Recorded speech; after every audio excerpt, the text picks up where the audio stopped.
And we're live. I know you're still muted, Jason. Just give me a second here. There we go. We're live here on the Jeff Meacham Network on the Simple Man's page on James's YouTube, which I can't pronounce because my brain's spastic. And tonight we're on the Constantine Studios as well. Welcome to Open Mic Night, presented by the Jeff Meacham Network. For now, I am the West Coast Professor Jeff Meacham, joined by the Renegade JJ Williams, and lots to talk about. It's the night before we rumble, folks. And also, in addition to Open Mic Night, for me anyway, it's dinner hour, so don't mind me. It was the night before the Rumble and all through St. Louis. That's right. Now, the creature was peaceful because shit's about to go down. That's right. It was the night before the Rumble and all through St. Louis. The Forbidden Door blew off its hinges. It's about to get serious, bitches. There you go. That's it. So anyway, Josh is here. I see Josh in the chat room. Josh, again, you want to come on in, brother? Come on in. Matt's here. Hello, Matt. Thank you, Matt. You tell everybody. Yes. Every show. Video. We love you, Matt. Yes. So again, I'm doing this by the seat of my pants here. The computer's acting spastic in the other room. That's why I'm in Dylan's room. And also, I'm loud and I don't have a door. And yeah, I'm on the phone. So JJ's running the room. So we thank JJ for that. Josh, I actually put the link in the comments on Facebook and Twitter, so you can actually just click. You should be able to click right on it. Because last week I know it was a spaz, or 2 weeks ago it was a spaz because you're trying to get it as it was scrolling along. We're not doing that anymore. If you want me to, okay, I can message the link if it's really. I mean, go ahead and try to click on the links first, Josh. If you can't click it on social media, I'll go ahead and. Okay, there we go. That's probably being ahead of the comments. Yeah, right? It's all good. I usually don't have to deal with this part of things because when I do my shows, I just straight record them, edit, upload. It is what it is. I don't usually run the live. So, yes, JJ's rarely on the live part of things. Forgive me if things come off a little bit unhinged today because I am running the studio. Jeff is on his phone, and I don't usually handle the live stuff. So if things get kind of chaotic, that is why. It's Open Mic Night. It's bad shit. What's up, guys? What is up, Josh? Fucking hell, my predictions for the Women's Rumble just went to shit. But Greg Cherry, you're happy, so yay. Whoa, it's boss time, damn it. Whoa, we've been on the air for 5 minutes and we've already used our F-bomb. Sorry. Well, the thing about Open Mic Night is the F-bombs, it is what it is. So okay. This happening after everyone's already put their predictions in just screwed everyone up. I messaged Noah tonight for the predictions. So I'm like, can I change my predictions? He's like, yes. I'm like, thank you. Sasha just screwed me. Not in a good way. Right. For those of us on the West Coast or don't get SmackDown on the East Coast feed, Sasha Banks did indeed return from injury early. She's here. The boss is back. See, and you know what? Here we go. Topic number 1. Did they mess up bringing her out on SmackDown? Should they have saved her for a surprise entrant in the Rumble, a la Cena coming back early from injury in 08? No. Because if they would have saved Sasha, it would have been overlooked immediately by Ronda. I think with Sasha being announced back, I think that might be a sign either they're trying to throw us off or we're not getting Ronda. True. Very true. Because again, I trust Dave Meltzer about as far as I can throw him, and I can't even pick him up. So No, Dave deserves a beat on your head with your prosthetic legs. Yeah. Like an asshole. Anyway, now, Grant, I'm excited to see Sasha. Yes. Were there any more announcements for SmackDown superstars for the Men's Rumble? Not that I saw on social media. In the you know how many superstars SmackDown has in the Men's Rumble? 5. Oh, jeez. Yeah. That's not good. That's why I'm saying this is a Raw Rumble. Yeah. Like, there's like 4 different. Nobody wants to go up against the bloodline. See, I know people are going to be upset if it's Reigns, but I think WWE's willing to take that chance because of how over he is now. Mm-hmm. Well, which I don't blame him for going for it this time. Go for it while he's over. Have him finally do the match they've been trying to do, or get the moment at Mania they've been trying to do for 7 freaking years. Which is essentially what I said in my column today. Yeah.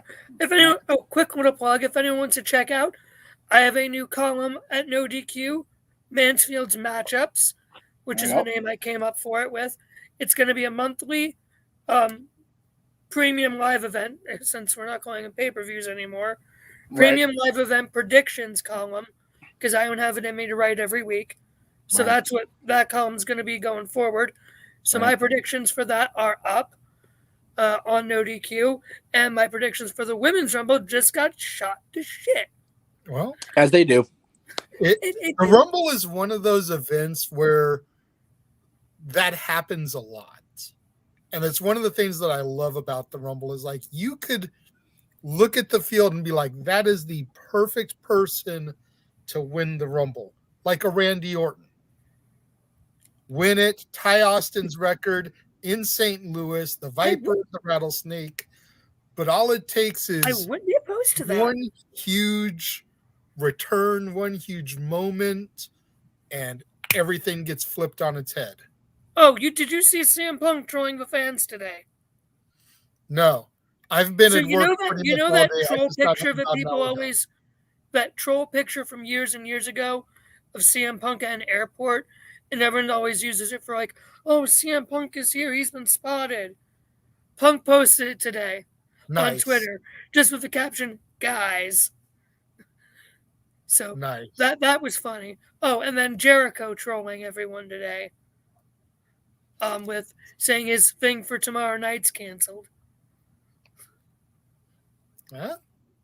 Weirder things have happened.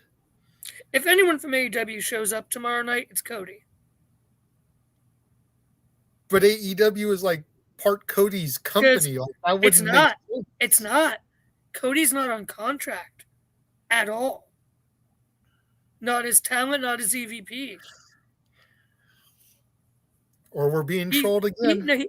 He said flat out that Sean Ross Sapp isn't BSing anyone. That's legit.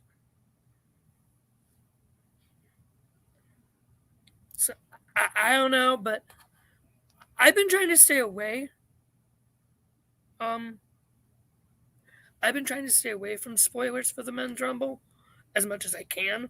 Same with the Women's, but this year I feel like this has been the worst year for spoilers. For like every single match, where it's like every return is getting spoiled.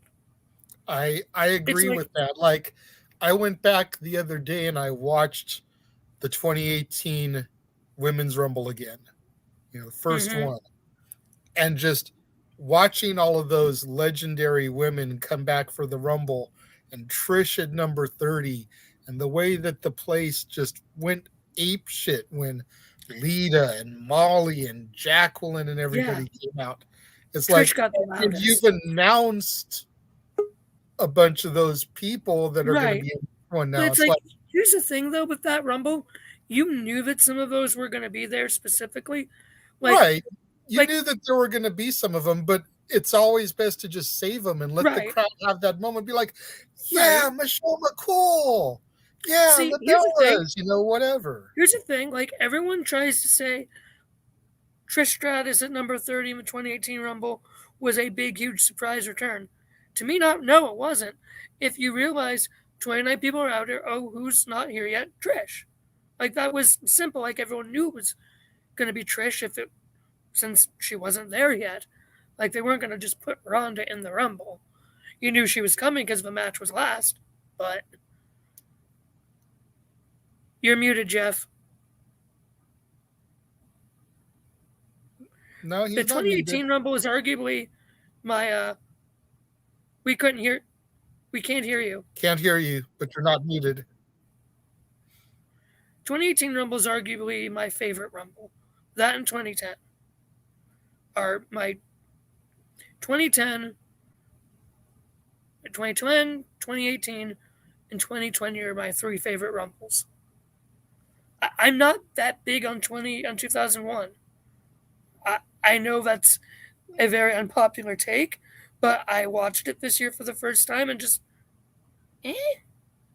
98 is one of my all-time favorites because you get all three faces of Foley in the same Rumble. right.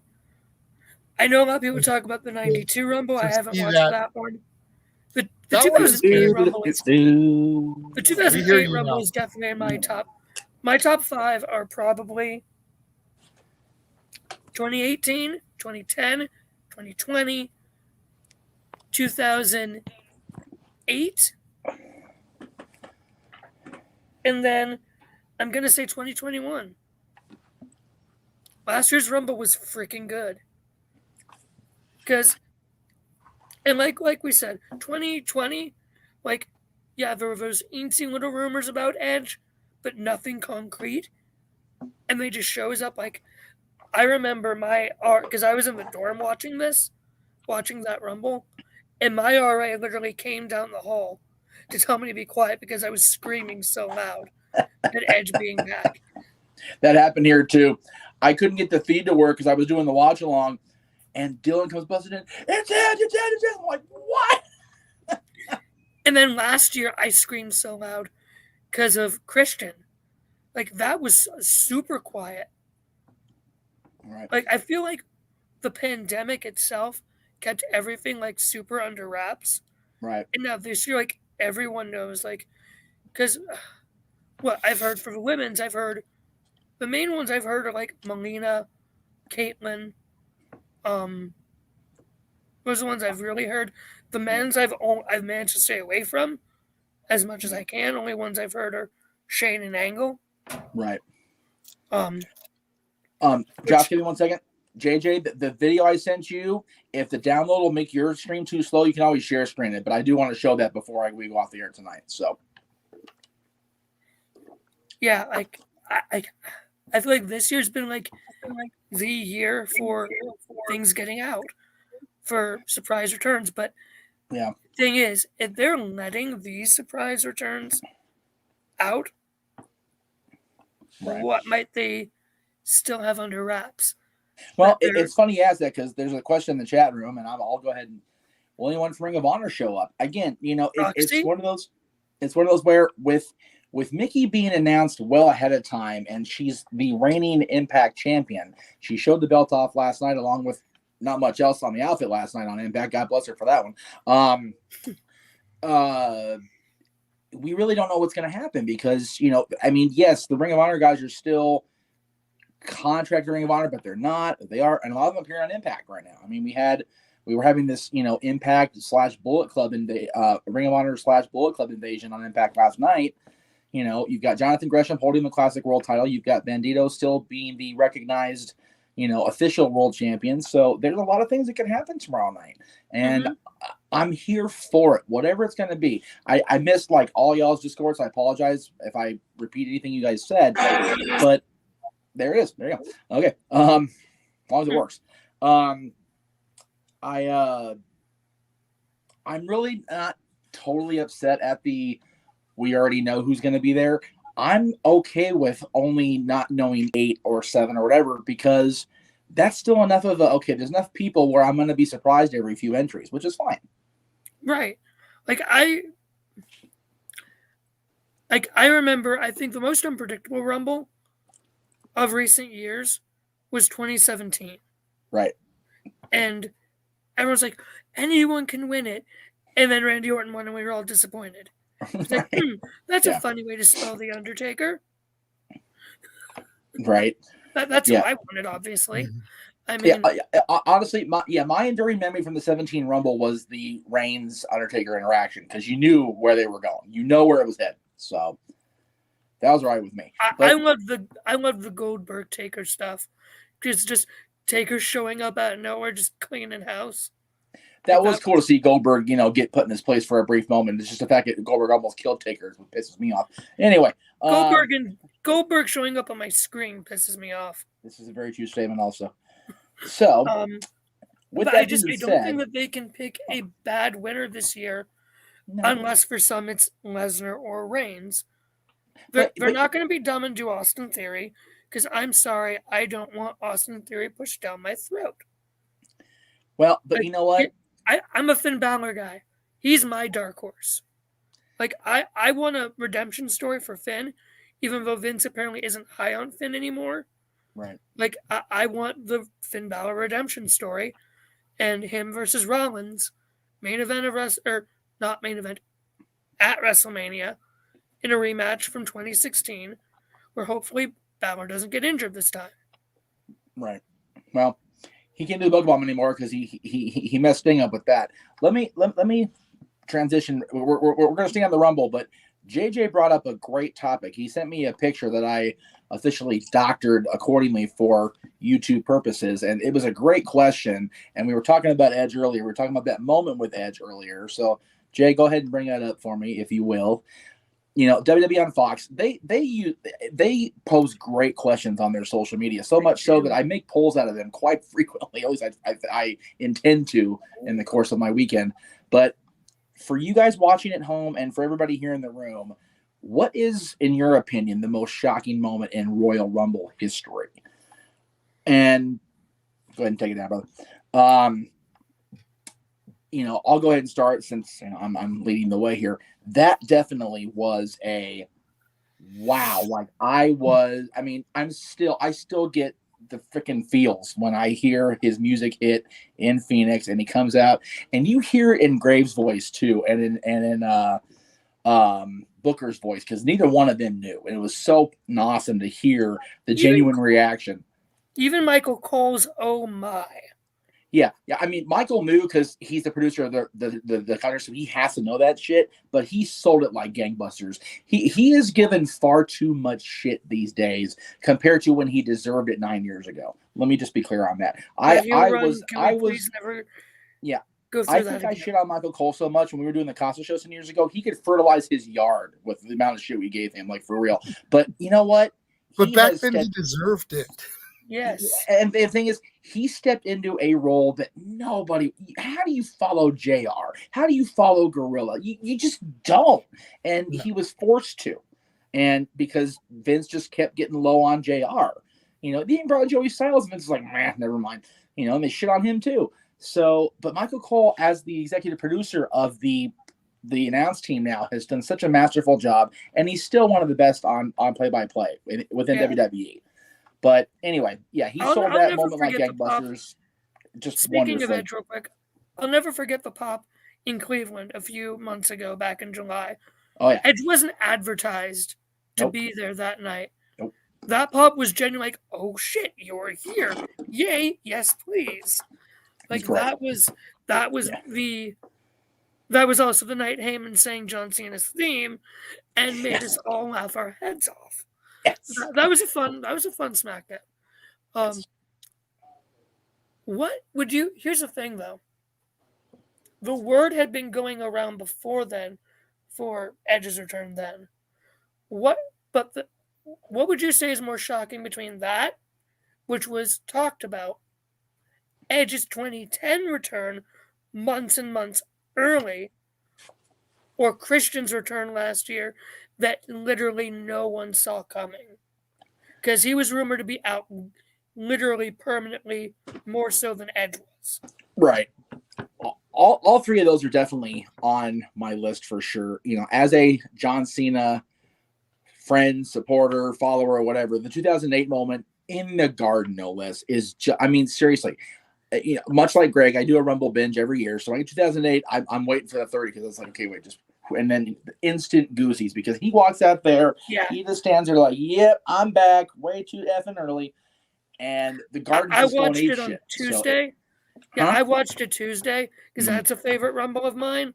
Right. And hearing Cody Rhodes on Inside the Ropes talk about that Rumble and about how he got Taker let him do a bump and Cody just marking out for Taker, letting him do a bump. That's adorable. That was pretty And cool. just and So I mean, all the injury returns are always big because you don't see them coming, especially Edge and Christian and Cena. What I want to hear is the gentleman that brought the topic up, because he's been sitting here telling me all week he's got something that people aren't necessarily going to think about. And when he says it, it's going to be like, oh, damn, I should have. The professor should have thought of that. I'm going to feel like an idiot. Go ahead. Not necessarily that you should have thought about it, that you're an idiot. Yeah. But it's just definitely something that gets swept under the rug. That, hindsight being 2020, people don't think about it because long term it wasn't impactful. Right. But I feel like the moment at hand, it still was like underwhelming of sorts, but it was a big deal and no one talks about it. which Rumble? Haku at the 2001 Rumble. Oh, Yes. He literally was the WCW Hardcore Champion, walked out of the company and walked into that Rumble, making his return to the company. And he didn't last long in the WWF. He was gone after a few months. If I remember correctly, Mr. Perfect came back at the same Rumble, which was a little bit bigger. Mhm. No, that was the next year. 2002. I and he get was them. announced back. Sometimes they blur together. But in any event, Haku coming back at that Rumble, still technically being the WCW Hardcore Champion again. WCW went under less than 2 months later. So was it really that huge in the long term? But people don't think about that. It's almost as impactful as Mickey walking in the champion this time, except this time it's being acknowledged. Right. And she will have her theme song, her hardcore country theme song, and the title. She had said that on a podcast, and that's why I think she's coming in at 1 or 2. If she has the belt with her, she's coming in at 1 or 2. Yeah, and she came in on Impact last night and made it crystal clear she's walking in there with her championship. So she's not gonna she's gonna walk in there with that championship over her shoulder, hopefully dressed like that. God damn. Anyway, and she, in storyline context, intends to main event WrestleMania, champion versus champion. And wouldn't that be something if they actually did it? See, here's what I'm thinking. Laurinaitis, of course, said no more borders.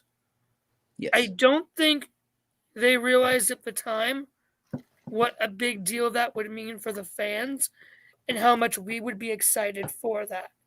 Right. Here's what I think. They just planned to have Mickey. There wasn't going to be any other Forbidden Door they wanted the inspiration, the Iconics, right, too, which I think once they got Mickey and realized the buzz it created, I'm going to say they weren't planning on anyone for the men's, but I think that may have gotten their gears turning to the point where we may. And they're just doing a damn good job of keeping that one under wraps, considering Rousey's all over the news. Yeah. I think it's almost, for me, and we talked about this yesterday on the Greg Wednesday, right? God damn, too many freaking days blurring together. Too little sleep this week for freaking gigs. But we talked about this on the Greg Cherry show, and we just talked about it in the car last night, going to the whiskey to see the kitties. With Mickey being in there, I almost think it's a guarantee we're going to see Moose. Figure. We have the Impact Knockouts World Champion. We should have the Impact World Champion in there too. And also, he's been, spitting fire at Reigns on social media too. So why not? Or her husband. Or Nick. Yeah, I would be okay with Nick. Honestly, just because. But again, to do the T-shirt, we still haven't sold one of them yet. Here's the thing. I think if Nick was still the NWA champion, Definitely. Maybe. Yeah. The fact that he's not anymore leads me to believe it's less likely. And I'm not shading on Nick. Nick, I'm not shading on you. I'm still not shading on you. I promise, Nick. Please unblock me, Nick. Anyway, Jesus. I just don't think that the WWE audience, even knowing about the NWA's resurgence, even knowing about that, will be like, oh, it's the guy that was Magnus. I still forget that's who Nick Aldis was. Right. Like I know Magnus more than I know Nick Aldis. Right. And see, it'll be one or the other. It'll be like, oh, I forgot he was Aldis and Magnus, or it's like, who the hell is this guy at all? Which is not the reaction they want on their shows. Here we go. Psycho Jet Black says, one of the most shocking moments of the Rumble was the entire booking of the 2015 Royal Rumble where WWE failed to get Roman Reigns cheered and got The Rock boot. Yeah. When The Rock comes back as a surprise, as he often does, and they boo The Rock, that's when you got to go, maybe we ought to flip the script here. And they didn't. Because they did last year and they gave us our way. Last year, they weren't going to do it 2 years in a row. No. Well, but the thing is, the previous year they did Batista because Roman dominated the 2014 Rumble and then Batista won it and they Batistaed him out of the building. Because they should have. That's right. I admit here I am one of the rare people that was fully on board with Batista winning. I didn't get on the Daniel Bryan train till late. Right. In that road to WrestleMania, I didn't care about it. Like I remember reading on No DQ that the plan match was Sheamus or Standby. I'm like, okay, like give me Orton Batista. I want Batista. But then the whole Daniel Bryan thing, I'm like, okay, and I got on board with it. Well, but I was late to the game. You also have to remember, Josh, as you've mentioned so often, you were in middle school when we were doing our thing years and years ago. Because we're all older than dirt compared to you, which is fine. But while you were on the Daniel Bryan train late in 2014, he and I were on the Bryan Danielson train in the mid 2000s. So we've been, I understand, and quite honestly, we've been the fucking caboose at this point because we've been carrying that freaking banner for 15 years. Like, yes, always the Bryan Danielson. And I understand that now, in my perspective for this Rumble, because again, if Finn Balor's not even in this Rumble, I will lose my shit. Right. Put it to you this way. We've been carrying the Bryan Danielson banner for so long that when he came to the ring at Mania 2014 for that title match, both Jeff and I at our respective houses played his indie wrestling theme on our phones for his entrance to replace that god-awful Fly to the Valkyries, Kill the Wabbit bullshit. What? I like that theme song. We played Europe's The Final Countdown on our phone, which was his indie wrestling theme song. And to this day, Josh. And it worked. And it works. Yeah, it blended right. Yeah, it was perfect. And let me just say this. We weren't as close with Bryan at that point because he'd been away from, our indie circuit here, for long enough where we weren't talking near as much. I have never cried about somebody winning the championship I hadn't seen in 5 years near it like I did. I mean, he and I both were very emotional because that was our guy, and yes, we were both. I've only cried for wrestling one time, but continue. You're good. You're good. Yeah. So mine was WrestleMania 33, ending of Mania 33. Right. That was because it was my birthday too. Right. So. And Taker's my GOAT, my all-time favorite. And that's my one regret in wrestling, that I never got to see him live. Right. That's my one regret. And that was my crying moment for wrestling. Continue with yours. Yeah. Bayley, and again, Bayley, it really depends where the knee is because she's only 6 months into what is at least a 9-month rehab. She may pull a Cena, but the ACL is a lot different than the pectoral muscle on any person. You can get away with having having your shoulder not be 100% to go and like kind of fudge your way through a Royal Rumble appearance. You can't exactly walk out there with your knee hanging off its freaking hinges. That's just one of those things that's not going to work. But I'd love to see her. It'd be great, especially with Sasha healthy now. We can have all 4 of them there tomorrow night, which would be great, especially if Ronda does come back, because then we can start stirring some shit up. Even Jessamine and Marina not being in wrestling anymore, or at least not with WWE anymore, we've still got Shayna and we still got Ronda possibly. So I'm good with that. Do but we again, have a status on Noah? What's up? Do we have a status on Noah?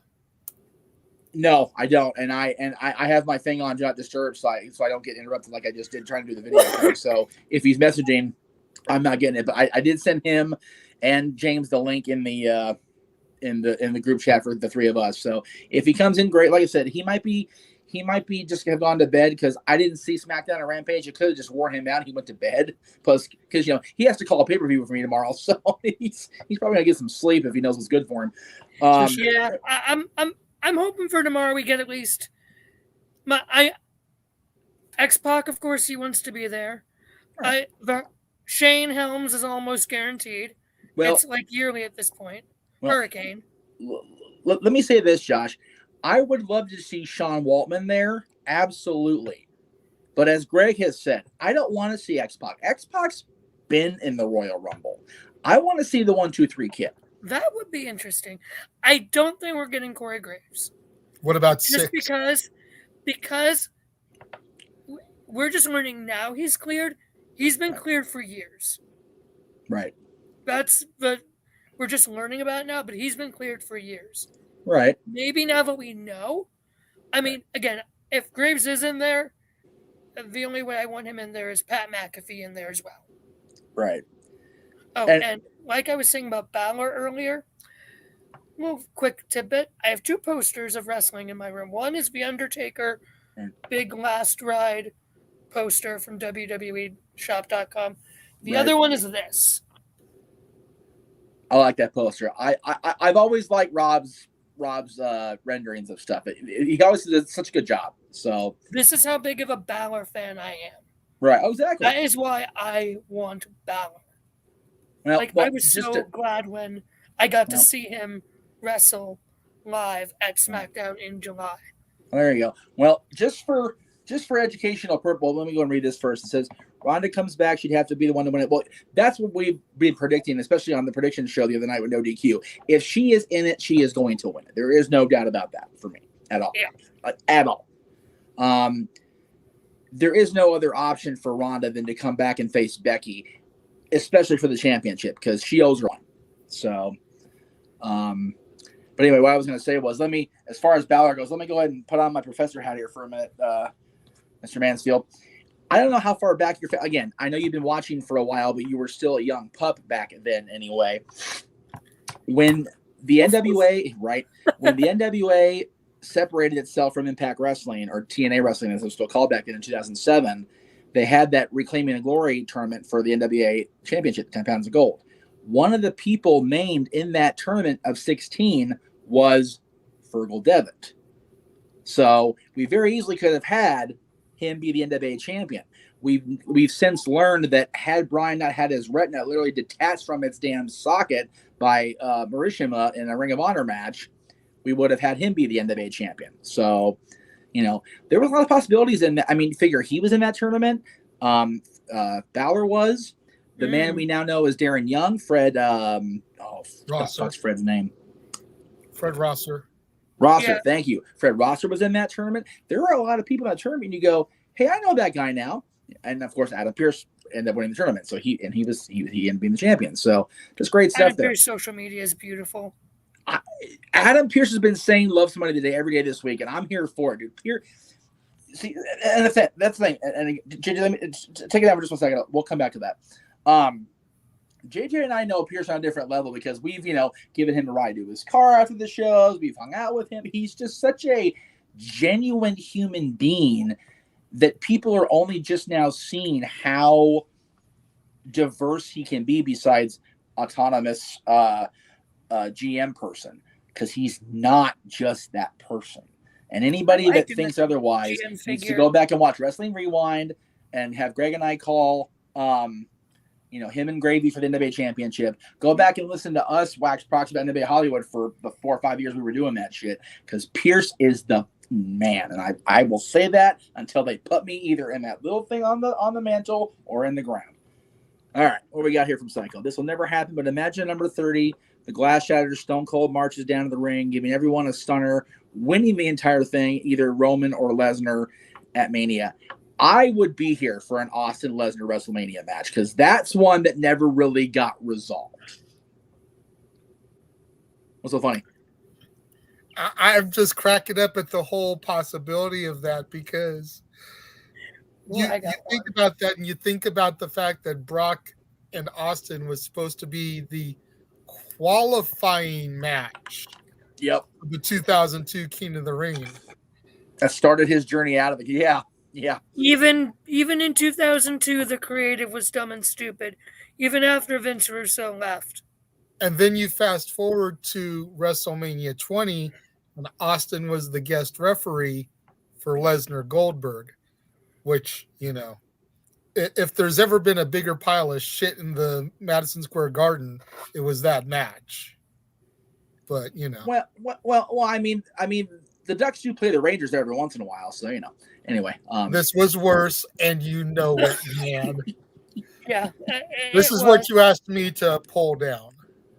All right, let's see. Daniel says, I really want to see Impact Wrestling's Rosemary and Moose, but from Ring of Honor, I want to see Roxy or Josh Woods. This will be more.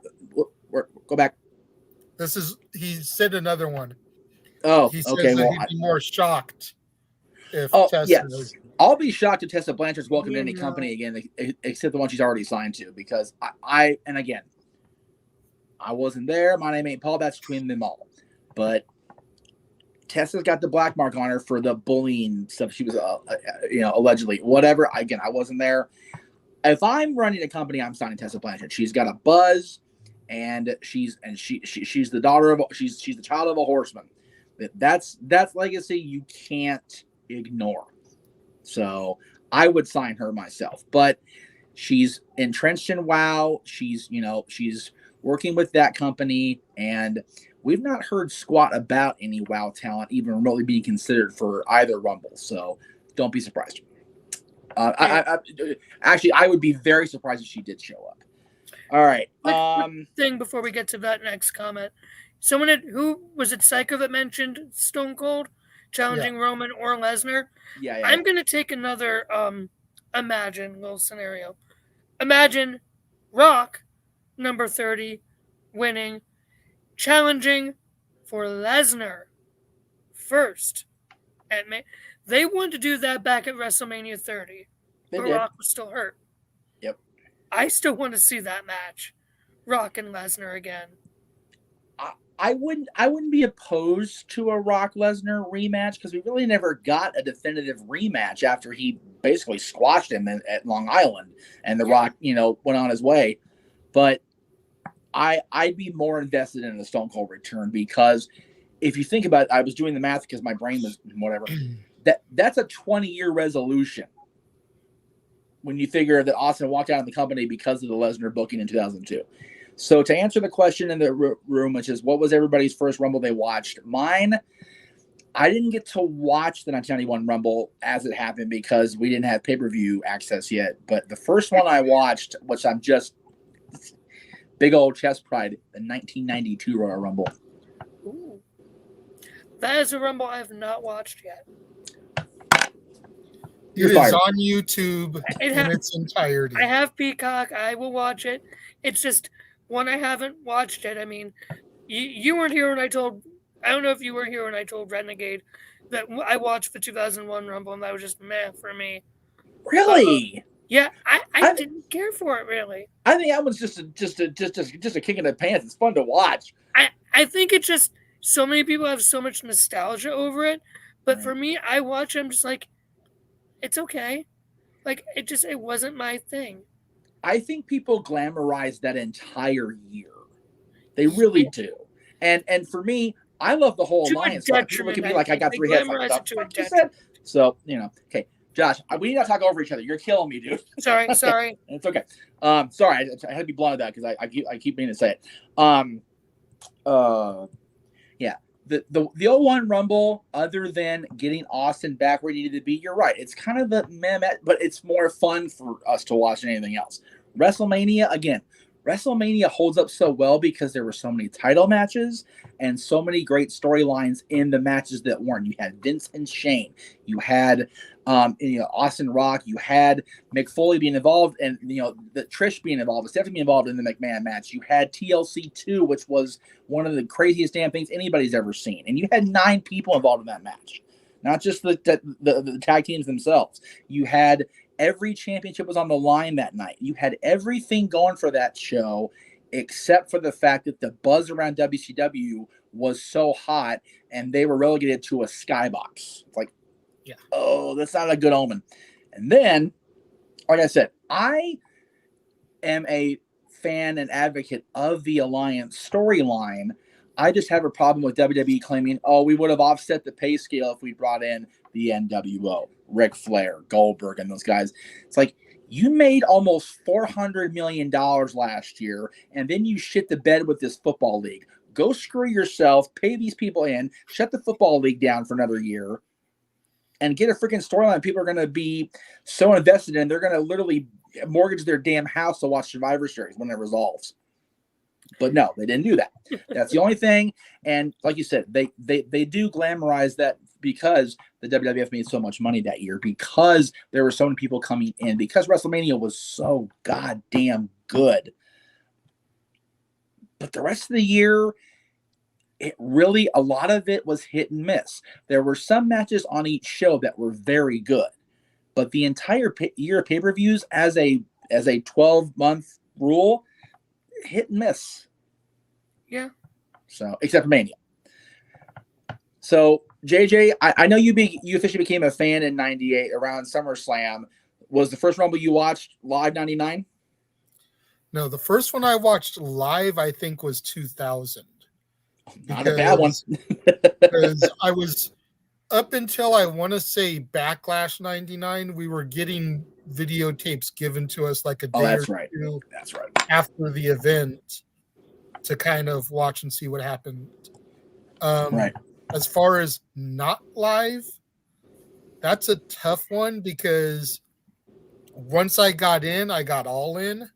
Right. And I would start buying VHSs. I would go to the local video store, rent, bring home, dub. So there's a whole lot of possibilities because I know at one point I owned the 98 Rumble, the 97 Rumble, the 1990 Rumble, which was actually the person that asked the question.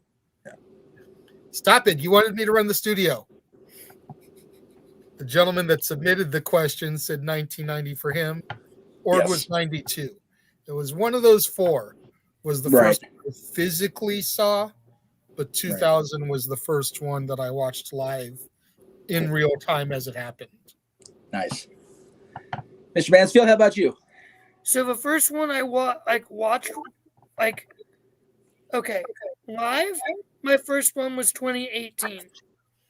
And I shit you not, I jumped off the couch like crazy when Rey Mysterio's music hit. Right. That was a big pop. And then 2018 is my favorite Rumble ever, period. That last 6, old school versus new school, chef's kiss. My first ever Rumble I watched on DVD I got for Christmas in that year was the 2010 Rumble. Nice. Good Rumble. Which is my second favorite Rumble ever. I got to say, before we throw it over to Noah to answer this question, since he just joined the group, welcome, Noah. We all know that I stopped watching pretty much in 2014, but I got to say, if I had been watching in the 2016 Rumble came around and AJ Styles had finally made his debut, they would have been calling the police on me because they would have thought that I was killing somebody. I would have been going that ape shit because, as Jeff mentioned earlier, people that know us and know our time in the indies, know our time going to Pro Wrestling Guerrilla, basically Ring of Honor West Coast. know how much we were like engulfed in those TNA stars that came to our little dusty sweat box every month. AJ Styles, Christopher Daniels, Chris Sabin, PD Williams, Frankie. Frankie Kazarian. Kazarian. Yeah. Although Frankie was local boy anyway, so you know.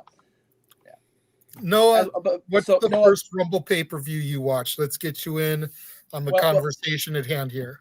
Well, I'm going to cut off real quick because I just want to say we brought up before Noah came in this topic of the most shocking moment in Rumble history. I'll tell you what, seeing AJ Styles on a WWE pay-per-view was pretty goddamn shocking to me. So, that's kind of hard to top, in my opinion, considering how much I followed AJ Styles through TNA, through NJPW. The man's done it all, and I was like, number 3, and I hear this music, and then I see Roman Reigns' face. I hear the crowd pop. I see the guy coming out in the hood. I'm like, wait, I recognize that stance. Holy shit, it's freaking AJ Styles. I think to this day, in my 29, near 30 years as a pro wrestling fan, that definitely is probably my biggest Royal Rumble pop moment. The one before that was probably when John Cena showed up at number 30 and even shocked the hell out of Triple H. We talked about that one earlier. That was, I figured you did. Again, there's immortal Royal Rumble moments we could all share here because no matter how you feel about the structure of the WWE and its predictability and its approach, its star making, blah, blah, blah, at least the Royal Rumble does give you some sort of sense of suspense. And that's why we engage it in the way that we are now. Now, next pay-per-view will be a whole different story. That's why the Rumble is my favorite event of the year because there's... I like the way you think. It's why I said on Noah's stream the other day, if WrestleMania is our Super Bowl, the Royal Rumble is our Christmas. Well, there you go. Gifts galore in less than 24 hours. As far as the very first one I watched, it's easier for me to figure out one from memory versus when I was born because I was born, of course, in February 1992, just after that Royal Rumble, which I know was a super huge one for a number of reasons. Yes. That being said, as far as the one I recognize and remember the most, is 2001 for me with Stone Cold Steve Austin winning that, and then Drew Carey, of course, getting nearly choked on my cane, which was a hilarious moment. I'm like, really, Drew? What the freaking hell were you thinking going into the Royal Rumble? You know, and the sheer idea of him in the ring by himself, and he could have been the guy. Hail to the no. And as much as we praise Raven, what was he thinking for stopping Kane? Like, come on, Raven, you should have just let him choke slam him through the ring. Agree, man. Agree. Missed opportunity, to say the least. But yeah, when Rock and Stone Cold finally got it on, and the two of them were in the ring, and Stone Cold bleeding buckets after the assault by Triple H, and it literally came down to him and Kane in the end, and he just couldn't get that big son of a bitch out of the ring, it seemed, until he clotheslined him like 4 damn times. And when it finally happened and that pop, because again, growing up, Stone Cold Steve Austin was the guy for me next to Shawn Michaels and Triple H in that order. With Stone Cold, I won that. That was just like, oh, here we freaking go. So, yeah, that definitely for me is the first one I remember the most that is a standout for me as a fan. So, here, I have a quick Rumble question. But let's get to this real quick. Cena and Styles are the two best surprises for most fans, in my opinion. Yeah, flat out. I put Edge and Rey Mysterio in there. Yeah, I both think of Edges. Yeah, and I'm going to say Christian as well. Last year, like that was completely out of the blue. No word on anything from anyone. I screamed my head off here. It was definitely a surprise to say the least. I will say, I gotta say though, those are good for the men. 2018, hearing Lita's music hit brought tears to my eye. Yeah. She needed that after being snubbed at the Raw 1000. That first Women's Rumble. Raw 25. That first Women's Rumble brought a lot of, I feel, emotion for a number of reasons, despite, Stephanie on commentary. There was some great surprises during that, too, about some old school female athletes we were glad to see again. Mix it up with some of the current NXT talent. Shout out to the forward, of course, of NXT. And again, Lita mixing it up with Sasha Banks, for example, and I think it was Becky at in the early part of that Rumble was pretty darn cool. I think Trish Stratus, Sasha Banks. Darn, I wish that match happened. Was freaking awesome the way that got teased, and Trish was the one, of course, that eliminated Sasha. Ooh. Yeah. But so because again, Trish Stratus, Lita, they're two of the freaking pioneers. I don't give a damn what anybody says. And then Completely agree with you. As far as other women Royal Rumbles go, like the more recent ones, one for me that definitely was surprised to see back, Victoria. I thought she had a great showing too. I've always been a fan of Victoria, Tara, whatever the hell you want to call her. Whether she was the crazy psycho or whether she was the dominant women's champion at the time. And again, those are just a few that hold a place near and dear to me as a fan. So Victoria will always hold a special place in my heart because me and my daughter's mom came out to the Inland Empire when we were still in Long Beach to meet her at Living Spaces out here. Oh, nice. And we waited in our line and everything. And, there was still a bunch of people. So we didn't want to hog her. We got our thing signed and then we were just going to take a picture with us and her together. Aww. And she was like, no. You guys waited. You guys want individual pictures. Let's take that too. So my daughter's mom got one with her and then I got one with her. She made sure to give us the time and the love that we deserved for waiting in her line and doing all that. So she will always hold a special place in my heart. I was working at Walmart this time last year when the Rumble hit, and one of my coworkers was watching it on his phone. When her music hit, I about shit myself. I was so excited that she was coming out. I was running up and down the aisle screaming. The only thing that would have made it better is if she had used her tattoo theme music instead of that. I ain't the lady to mess with. Agree. I freaking agree. Damn it. I mean, I know her with that music. So now here's a quick question I got for you. When it comes to Royal Rumble eliminations, which is more shocking to you? Maven eliminating Undertaker in 2002, or Shinsuke actually freaking doing it in 2018 and eliminating Reigns? Maven eliminating Taker. Yeah, agreed. I have to go with Maven because, again, it's Undertaker, and this guy out of nowhere eliminated him. And boy, did Undertaker make sure he remembered why you don't eliminate him from the Royal Rumble. It's like this dude barely got the ink dry on his Tough Enough contract, and he's drop kicking the Undertaker out of the Royal Rumble. And boy, got his head beat did Taker make him remember why he was Big Evil. Yeah, shoving his head through a popcorn machine. But then it led to Maven taking the hardcore title from him. What the hell?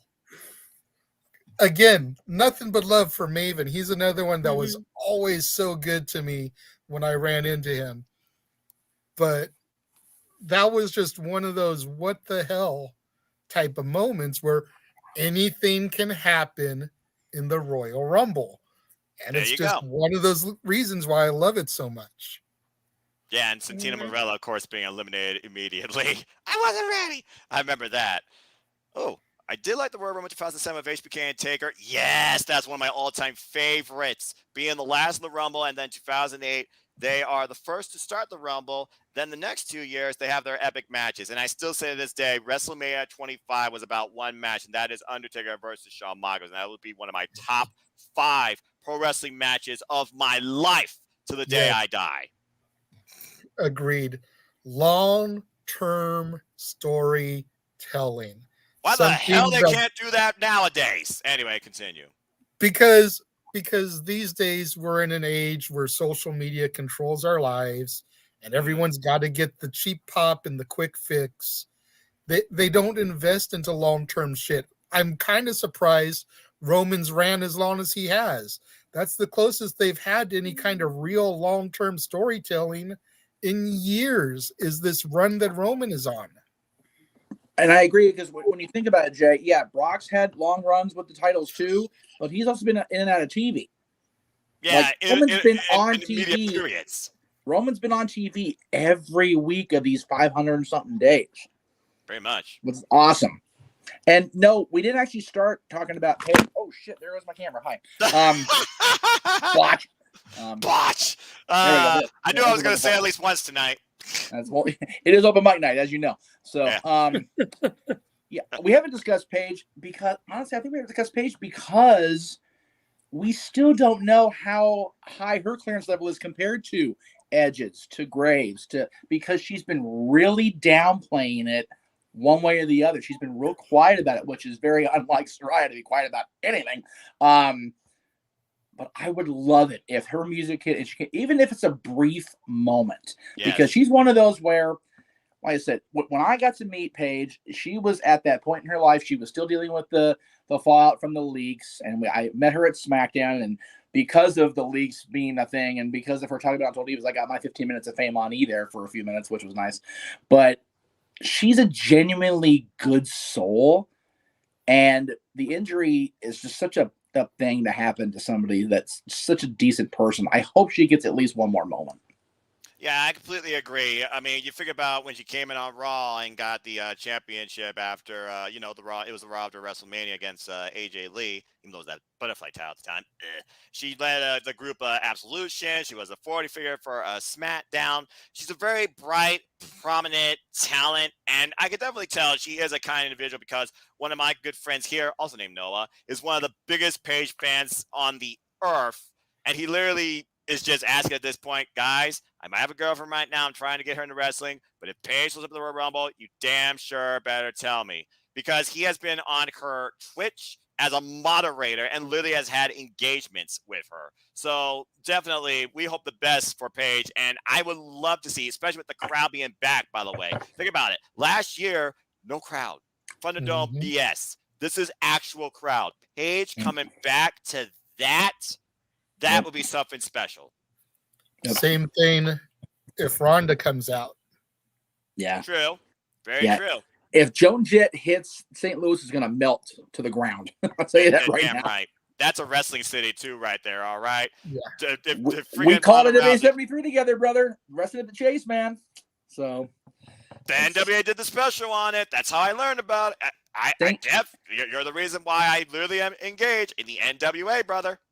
St. Louis is one of those cities where anytime any wrestling company period goes into St. Louis, there's that aura about the city. So much so, I found it so funny that Dana Brooke, who is a Columbus native, and they have the Blue Jackets about 10 minutes from where she lives. She went to her first hockey game yesterday, and it was at St. Louis. I'm like, Dana, you wrong for that. Columbus, the freaking Blue Jackets need some love here because they don't get near enough love in the media. But whatever.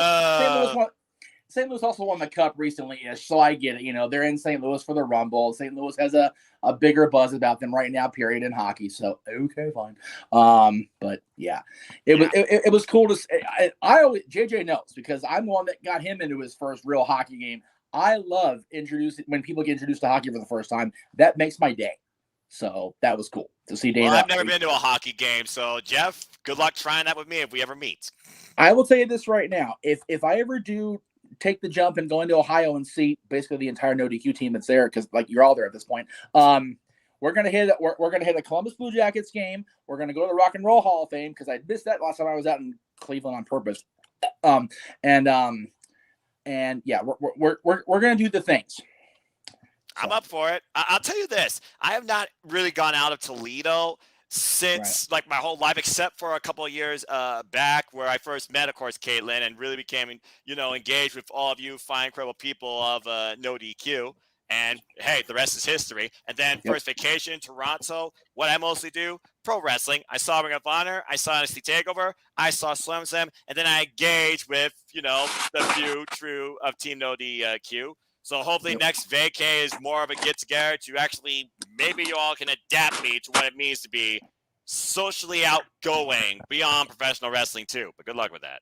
Well, what I would actually love to see happen, and again, this is long-term booking, Jay. WrestleMania's here next year. Mm-hmm. The main person in the group of us, and I mean the entire circle, driving, whatever, that doesn't do that is me. But WrestleMania is an hour down the way transit, unless my dad goes, and I get to drive to Inglewood, which is even better. But all of you who have more money than my ass can fly here, take the train here, take the bus here, whatever. I would love, and plus it's my 40th birthday celebration. So if we were all together for that, within that month between my birthday and Mania, that would make my day also. Just to have some sort of social interaction around this dreaded day where I cross into old age, because fucking hell. When's your birthday again? March 1st. When's WrestleMania in Hollywood? Right now it's set for probably. Well, it's set for whatever the first Sunday in April is. I think it's either the 2nd or the 3rd. But my theory is they're probably going to have it be 2 nights, so it'll be April 1st and 2nd. It's April Fool's, Jeff. Just saying. Right, I know. My birthday's the day after that. Well, no, yeah. The freaking April Fool will be if they actually let us pay one price for 2 nights. Yeah, that'll be the day. So I got back here, just while we've been talking, rambling. Yeah. What about Wade Barrett and other former Nexus members of the Royal Rumble? Well, let's go ahead and run down the gauntlet, shall we? Fred Rosser's in NJPW strong. Nobody knows what happened to the rest of most of the Nexus members. Wade Barrett's a commentator for NXT 2.0. Heath is back with Rhino in Impact Wrestling. How about Skippy Flyback? The return of Husky Harris. All right, that's going too far. But as far as Wade Barrett, I wouldn't mind hearing the boom again, or even him coming out saying, "I'm afraid I've got some bad news." I wouldn't mind hearing that again. So I want to rule that out. But I think it really comes down to how nostalgic they want to be in this Royal Rumble, and they've already announced like 15 or 18 of the men already. Right. And the next comment, Jay. Yeah, I was going to say thank you. And leave that comment up while I do this. Alex, Jesus Christ Almighty. There we go. All right. I got you. Yeah, thank you. Yeah. Down for the two count.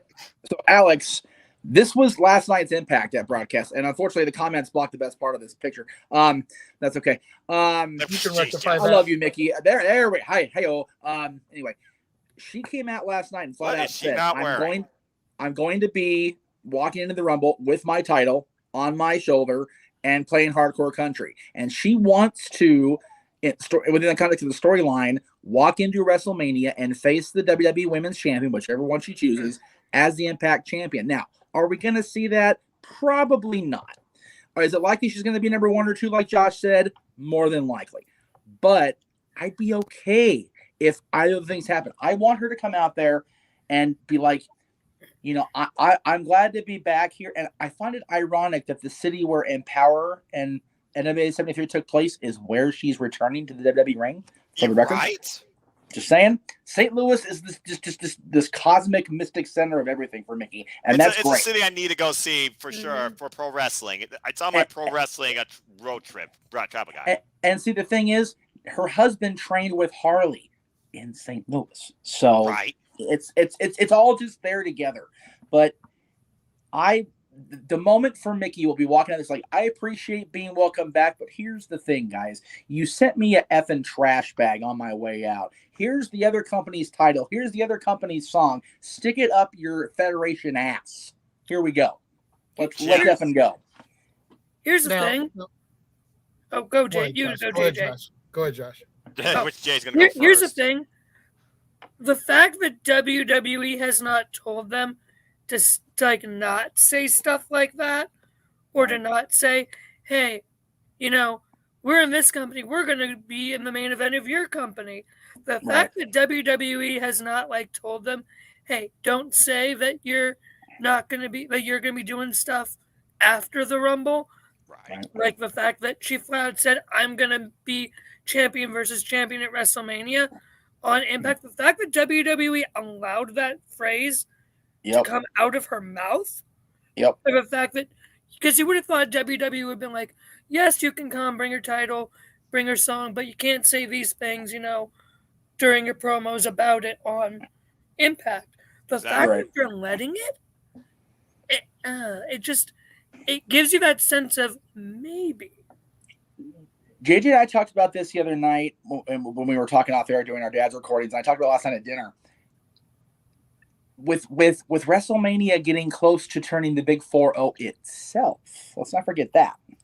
Yes. I would honestly not be surprised if either 39 when it's here or 40, wherever it ends up being, literally ends up being what WrestleMania 1 was supposed to be. The Super Bowl of wrestling. The best from each conference or brand, or in this case, company, where we have Impact talent, NWA talent, Ring of Honor talent, AEW talent, whatever the case may be.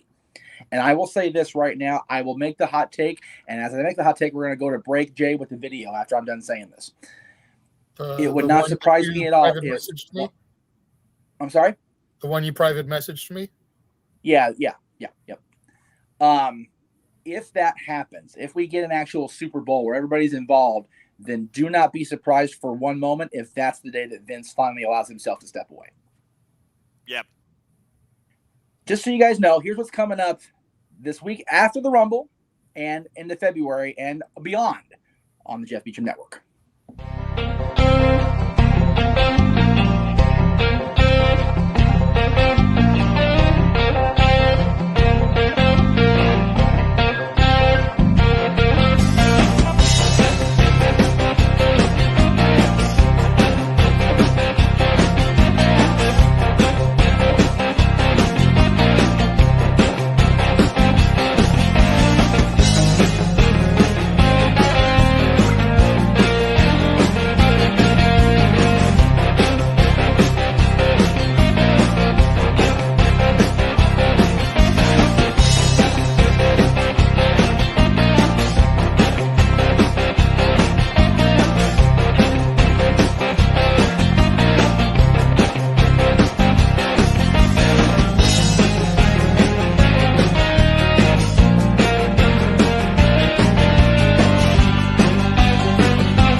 All right. So let's talk about that for a minute.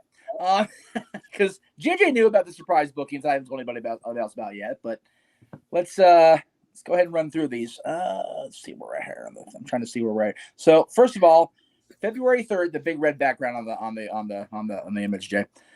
A lot of you aren't going to know this name unless you've been following me forever. Yeah, there you go. Back when I first started doing Rocky Horror at the New Art Theater here in Los Angeles, Mark was our theater manager. He was with us every step of the way. And if you're familiar with the show Freaks and Geeks, he was a regular on that show back in the day. He's one of those, like, he's been in Hollywood forever. And I've always wanted to pick his brain on the podcast. And it just never occurred to me to, hey, come on. He's going to be on with us Thursday night, which is going to be a lot of fun. And the reason I used the lettering I did there on the graphic is because the white lettering is the Rocky Horror aesthetic, obviously. And I use the NWO font because there's legendary pictures somewhere on social media, I can't find it now, of Mark on stage doing one of his famous pre-show promos, pointing at me, and he's wearing a Wolfpack shirt. So there you go. Can't find it now. Do the band I showed you with the NWO shirt. There you We are wasted. I actually saw these guys last night when I went to help out do merch for Paradise Kitty. They were on right before the Kitties. And not only did they come out wearing those shirts, which are NWO stylized, they actually got booked on the Jericho Cruise when it happens next year, but because it got postponed, obviously. So they're going to be on the Jericho Cruise next year. And they did a song in tribute to Jericho called Jericho Jericho. And the next thing I hear out of the lead singer's mouth is, "Who here's a real American?" And I'm like, this isn't going to end well. We heard a full-on punk/metal version of Real American, and yes, it's on their Spotify. You must hear this thing. It is obscenely hysterical and great. So much so that one of my buddies that knows I'm a wrestling fan ran up the stairs at the Whiskey. You ever been to the Whiskey over in Hollywood? Those steps are not easily runnable. Hey, Mage, hey, Mage, hey, Mage. And he's doing the thing. I'm like, yeah, thanks, Mike. Thanks. Appreciate that. So you dick. And if you're watching Mike, you're still a dick from yesterday. Anyway, but he'll actually be at the watch along. He's gonna watch our watch along tomorrow. Noah. But All right. so yeah, they're gonna be on the podcast. I found out they all live up here. They're Santa Clarita boys. So as big as this world gets, I go on the Jericho Cruise into the Bahamas. They're going there next year. It just gets smaller and smaller every time. So there was that. Throw the one about Lizzie, because people, I've kind of talked about that kind of half-assed about Lizzie being on. I really haven't gone in depth about it. So if you're not familiar with Lizzie Valentine, she was on Wrestling Society X when it was a thing there for about 10 minutes. But she's been in wrestling and out of wrestling now for a while as well. But she was also with us when we did the World Independent Ladies Division about a decade ago now. And I'll share the anniversary her and I share. That picture in the corner is a big hint what it is, but we'll talk about when she's on in July. But yeah, it's one of those where a mutual friend of ours lost his job within wrestling not too long ago. And after I talked to him, I was like, I haven't talked to Lizzie in a while. So I talked to Lizzie. Hey, are you available? She's like, yeah, just let me know closer to the date. Okay, cool. All right, now the one I'm sure everybody made shit their pants. Go ahead and throw up the graphic of the two new guests I announced. I've been talking with both of them for a while. One of them together. Yeah. Oh no. You uploaded their individual. Yeah. Go ahead and do Velvet first. That's fine. Everybody knows Velvet Sky in this room. Everybody knows Velvet Sky in wrestling. She's one of the best people ever. Actually been in contact with her a lot since she joined the NWA as a commentator, and just been chatting back and forth. And I was like, hey, been wanting to interview you for a while. What's your schedule like? And she's got one of those brand army sites that she's launching. Like, she's done one. Both of the Inspiration Girls have done one. Yes, Cassie Lee. Cassie and Jesse. But Summer Rae actually just launched hers this week. I'm a free subscriber on that one, so her and I are starting to talk, which hopefully we get her on too. But yeah, that was just like, hey, just once this site gets entrenched enough where I'm not, going every day trying to get shit together, we'll talk. And the date I have tentatively scheduled for her falls on a milestone for her too. So we're trying to, that's why I didn't put dates on either her or Danielle, because I have tentative dates booked, but I didn't want to go, hey, it's happening, and then it not happen. Because as you saw with the dad's things, announcing dates is a dangerous thing with me. That's why you put the tiny subtext, Jeff, date subject to change in case you do put a date, because again, time could be your worst enemy. Yeah, which is why subject to change. Yeah, which is why we are wasted words. Yes. Yeah. We Are Wasted is scheduled for February 10th because they have the show in See Me, but we're going to record that thing like next Tuesday just because our schedules are crazy. All right, Miss Danielle. Okay. So a lot of you know that I've been really kind of like, let me hang on a second.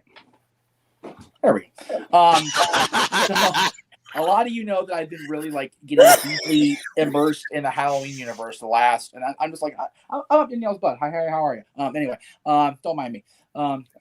Appreciate that. So that was just too funny. Anyway, so Danielle and I have been talking quite a bit. I actually arranged a cameo for a friend of mine at the time. It was 2 years ago, right, Jay? I think so, yeah. We did that. Yeah, actually, Ginger and I did that together. We actually paid for that one together. One of our mutual friends had she had a milestone. She turned 30. And we went ahead and paid for a cameo with Danielle, and she was so cute. Danielle did it with her kid, and it was such a beautiful moment that we did. Aww. And then her and I have been talking off and on since. Actually, when she did a watch along of Halloween 2, which Rob Zombie's Halloweens are what they are for a lot of people. I like them. I know a lot of people don't. So I'm indifferent. I don't watch movies. Right, exactly. So when we were watching Halloween 2. on Danielle's Patreon, myself and Scott Taylor Compton had a moment because we're both Cincinnati origins because of my family, my dad's family being from Cincinnati. We had a Skyline Chili moment. So her and I are going to be talking here in the next few weeks, but Danielle and I just always kept in contact. And finally, I just messaged her the other day. It's like, hey, I've been talking with Scout for a month. You and I haven't talked about this. What's your schedule like? And she goes, well, we're actually moving. But, what are you looking at? I said, well, I'm looking for the new state. And she goes, get back to you. We'll definitely put it. We'll definitely put it in pencil. We'll put it in ink when we get closer. I said, okay, cool. I said, can I announce it? She goes, yeah, announce what the fuck you want. Just make sure I'm there on that day because I didn't have a date set. I'm like, okay. So yeah, for everybody that's talked about the Halloween panel not happening the last 2 years, not only am I going to get her on the show as a one-on-one interview, I might be able to get her into that panel room, which would be awesome to have a Halloween Myers story legend in that room with us. Holy balls. Okay, let's see. Where are we at here on the graphics here? Blah, blah, blah, blah. As far as previews, out. Right? Okay, so that's really it as far as the stuff you guys didn't know about. Again, the Rumble watch-alongs tomorrow, which is going to be such a fun experience. I always enjoy doing that, especially when it's a big four or another pay-per-view. Like, I didn't put the graphic in there, but, Noah and I are going to do the No Surrender one on the day they're doing the pay-per-view in Saudi because I don't want to watch Saudi pay-per-view. I want to watch Impact pay-per-view. So that's what we're going to do. Hey! Because No Surrender always tends to be a good little sideshow that they do. It's a fun night. It usually is. But, the Rumble is the Rumble. Noah and James to a lesser extent, but he said too, as long as it's a big four or big five, he'll do his best to commentate because the big four always tend to deliver. So, if nothing else, Royal Rumble and WrestleMania out of the big four because let's be honest, Survivor Series kind of lost its luster. Yeah, Survivor Series, honestly, was only last time it was actually like great to watch, other than when the NXT guys came in, was when I was there live with Aaron in 2018. Like that was awesome because we were there.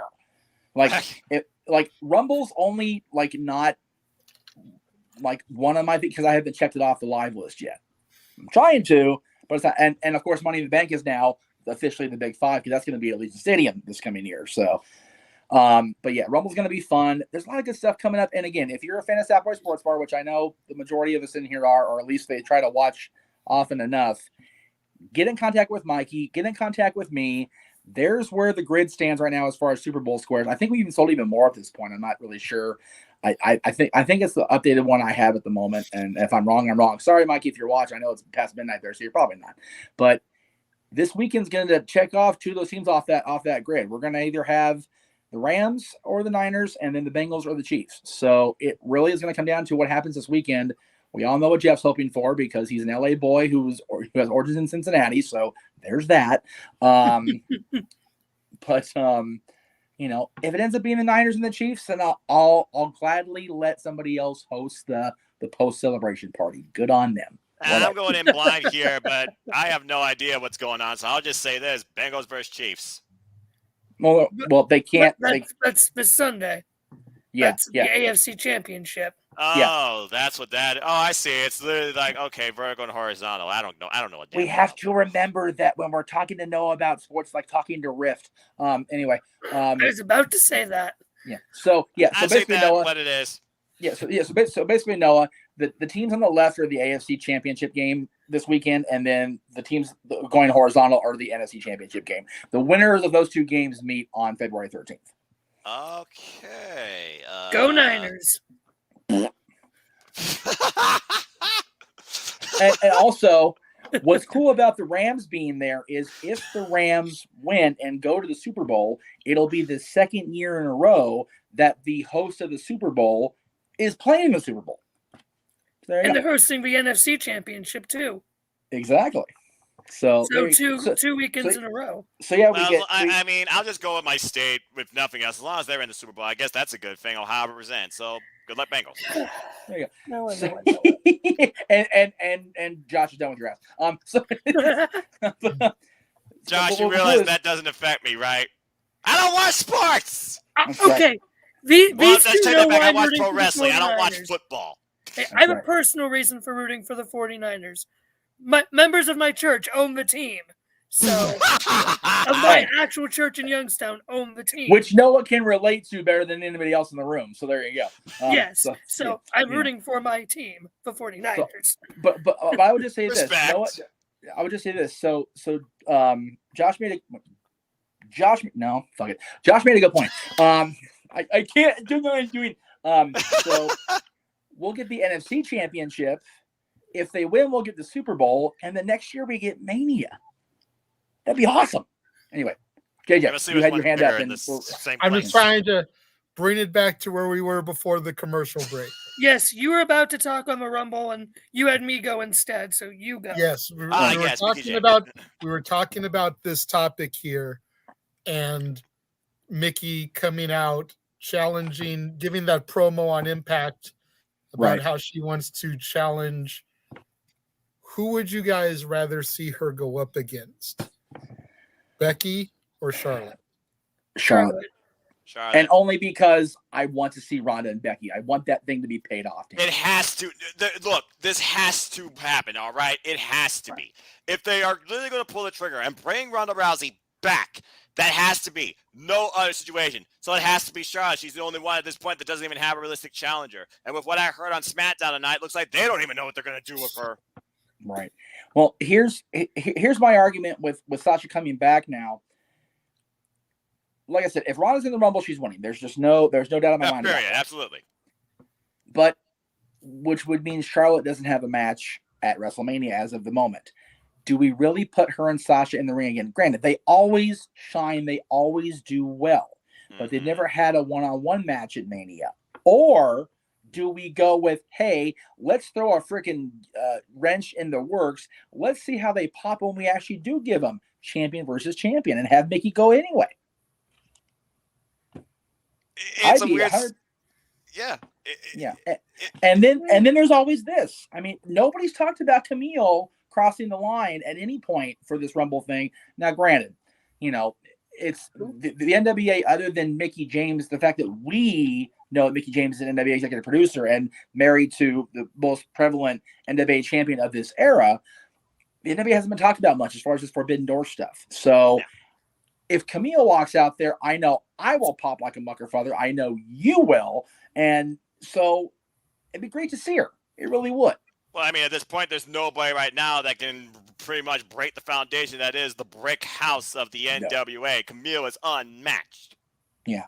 And when you figure that her connection to who she's connected to in the NWA, if she gets a presence on television, they'll be talking about Latimer. They'll be talking about the Masterpiece. They'll be talking about their connection to Alex and everything. It would just be friggin' awesome. And yes, Chris, I do agree. They're probably not going to have a alumni, come back and make the big presence moment other than Mickey already being announced, right? So, Camille's definitely not an alumni. She's only been on the national stage within the NWA. So there's that option. You can option her on that. And Report Card Radio, it's good to see you. I know Mike's in there watching the show, so thank you, brother. Again, the invite is there. I haven't created the StreamYard room yet. Once I do, everybody gets an invite. I can have up to 10 people in the room, and I will have the computer back here tomorrow. It's just I had dinner in my hand and my tray here at about 10 till 8. I went, oh shit. So it was kind of here we go. Which is why Jay's running the room. Just shoot the breeze, just go with the wind. Well, I figured open mic night lends itself to just say, F it, here we go. Let's just do the thing. Right. The Rumble deserves, put my green screen up, scoot my fat ass back. They're actually like, hey, look, we're professional today. Like today it's like, whatever. It's Friday. Y'all ain't got no kids. Our kids aren't with us. We ain't got shit to do. So it's Friday. You know what that means. You just do whatever the hell you want. So there you go. By the way, I have to say, as annoyed with it as I was for the first month after he passed, I love that we can use Brody's phrase any day of the week, because I always have something going on a given day on the network, which it's Friday. You know what that means? It's Cyber Monday. It's Friday. It's time for dad. It's great. I love that shit. It's great. And because we are on Wednesdays with Greg Cherry Show, he can literally say it's Wednesday. You know what that means? Right as we start the show. It's beautiful. So, Brody, the reason why I open up my tweets on Wednesdays and Fridays, particularly about in the name of him. Yep. And it's like, so Brody, thank you for the ability to be lazy for the first 2 minutes of my shows. I appreciate that very much. It's all good. Yeah. And speaking of Brody, did anyone? It only like just started showing up on social media like last week. His wife's huge long tribute post that she did, Yes. where she talked about okay, real quick, Cody and Big E just get all the things forever, all the things. Yeah, faces in my book forever. Yeah, it's one of those where I've had a very hard time with the people backlashing on Cody the last year because of whatever they were back. It's like, because again, I had this thought in the car on the way home, so I'm gonna try not to get too fucking verklempt again here. But having Dusty on the podcast we did all those years ago, back when I was still wet behind the ears and younger than Josh was probably a fetus when we interviewed Dusty. Just saying. All right. Probably not far off, unfortunately, for my old ass. But as JJ goes on, more than you. Shut up, Jeff. Yes, I know. Thank you. Anyway, just saying. But having been able to get close with the Rhodes is, talking with Dustin, talking with Cody all these years, it's like, it really, like, when they were shitting on him. So I'm glad that he was able to be, reacting to, John's wife's post and everything. It was just so good. And of course, E has always been at the forefront of WWE talent, who has been so just drastically affected by Brody's passing. Damn so right. And again, I would have put whatever money I do have, which right now is about 45 cents, but it is what it is, that Big E would have been the one in New Day that was not going to be a world champion. And I am so damn glad I was wrong about that, because he was a tremendous champion. He will be a tremendous champion again. Let me say that right now. And I agree. But again, it's one of those where people forget that it is true. Genuine, decent human beings still do exist in wrestling. Duh. Shocking, right? And Cody and Dustin, it's both those boys. And you know what? The thing with Cody and Dustin, they was raised right. Yeah, it comes back to the friggin' parents and adults and the 40 figures and liars that don't know a damn discipline from a social media app. Oh, here you go, kid. Dusty wasn't around a lot for Dustin's childhood, but that's been gone over ad nauseum on multiple documentaries and multiple books, whatever. But at the end of the day, they came together later in life. Dusty was a big influence on Cody. The whole thing at NWA 70 and All In was just such a moment for all of us, being Dusty disciples, Dusty fans, Dusty friends. It was just such a pure moment. And it's gratifying to see that, as much as people think Cody's got a big head about himself, it's like, you know what? Let me tell you something, Muckerfuthers. Cody didn't have to leave WWE and literally go all in on, betting on himself and his friends. And he did it anyway. And people will like AEW. They will shit on AEW. They will call AEW fans cultists. Virtue, you're a dick for that. I'm saying it right here and now, and I mean it. But I will forever be a fan of Cody Runnels and Brandy Runnels and Dustin Runnels, and his daughter Dakota is awesome. And Terry, I go back and forth with Terry.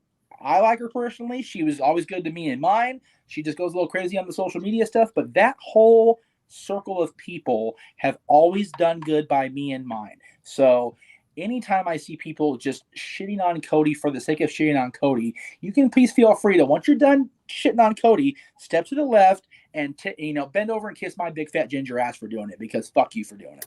Okay. And again, as far as E goes, I was always convinced that E was just this big, goofy guy or whatever. It took, and again, this is going to sound like I'm kissing ass, and maybe I am. When I saw the documentary about Big E on the network or Peacock, wherever it was at that point, and they were showing him working out in John's gym, and John put him over like John owed him money. Like, you can't get more of a praise than John Cena praising your work ethic in the gym, let alone the ring, and then talking about how good a person he's always been. John Cena does not go, hey, that dude's a solid dude with any light intent. He says what he means and he means what he says. He always has, he always will, whatever people think on social media. Okay. So those two people are awesome. They will be awesome in my book until, somebody dictates otherwise to me. Now, okay, let me get off soapbox and we'll get to Cycle's comment. Well Is done. one of the appeals of the Rumble wrestlers the casual fans have never seen before showing up and making an impact. It's not just nostalgia and current stars participating. I would say it used to be that way. Yes. Yeah, but more it so hasn't in the been past. that way in a long time. No. And that's a product of WWE's presentation.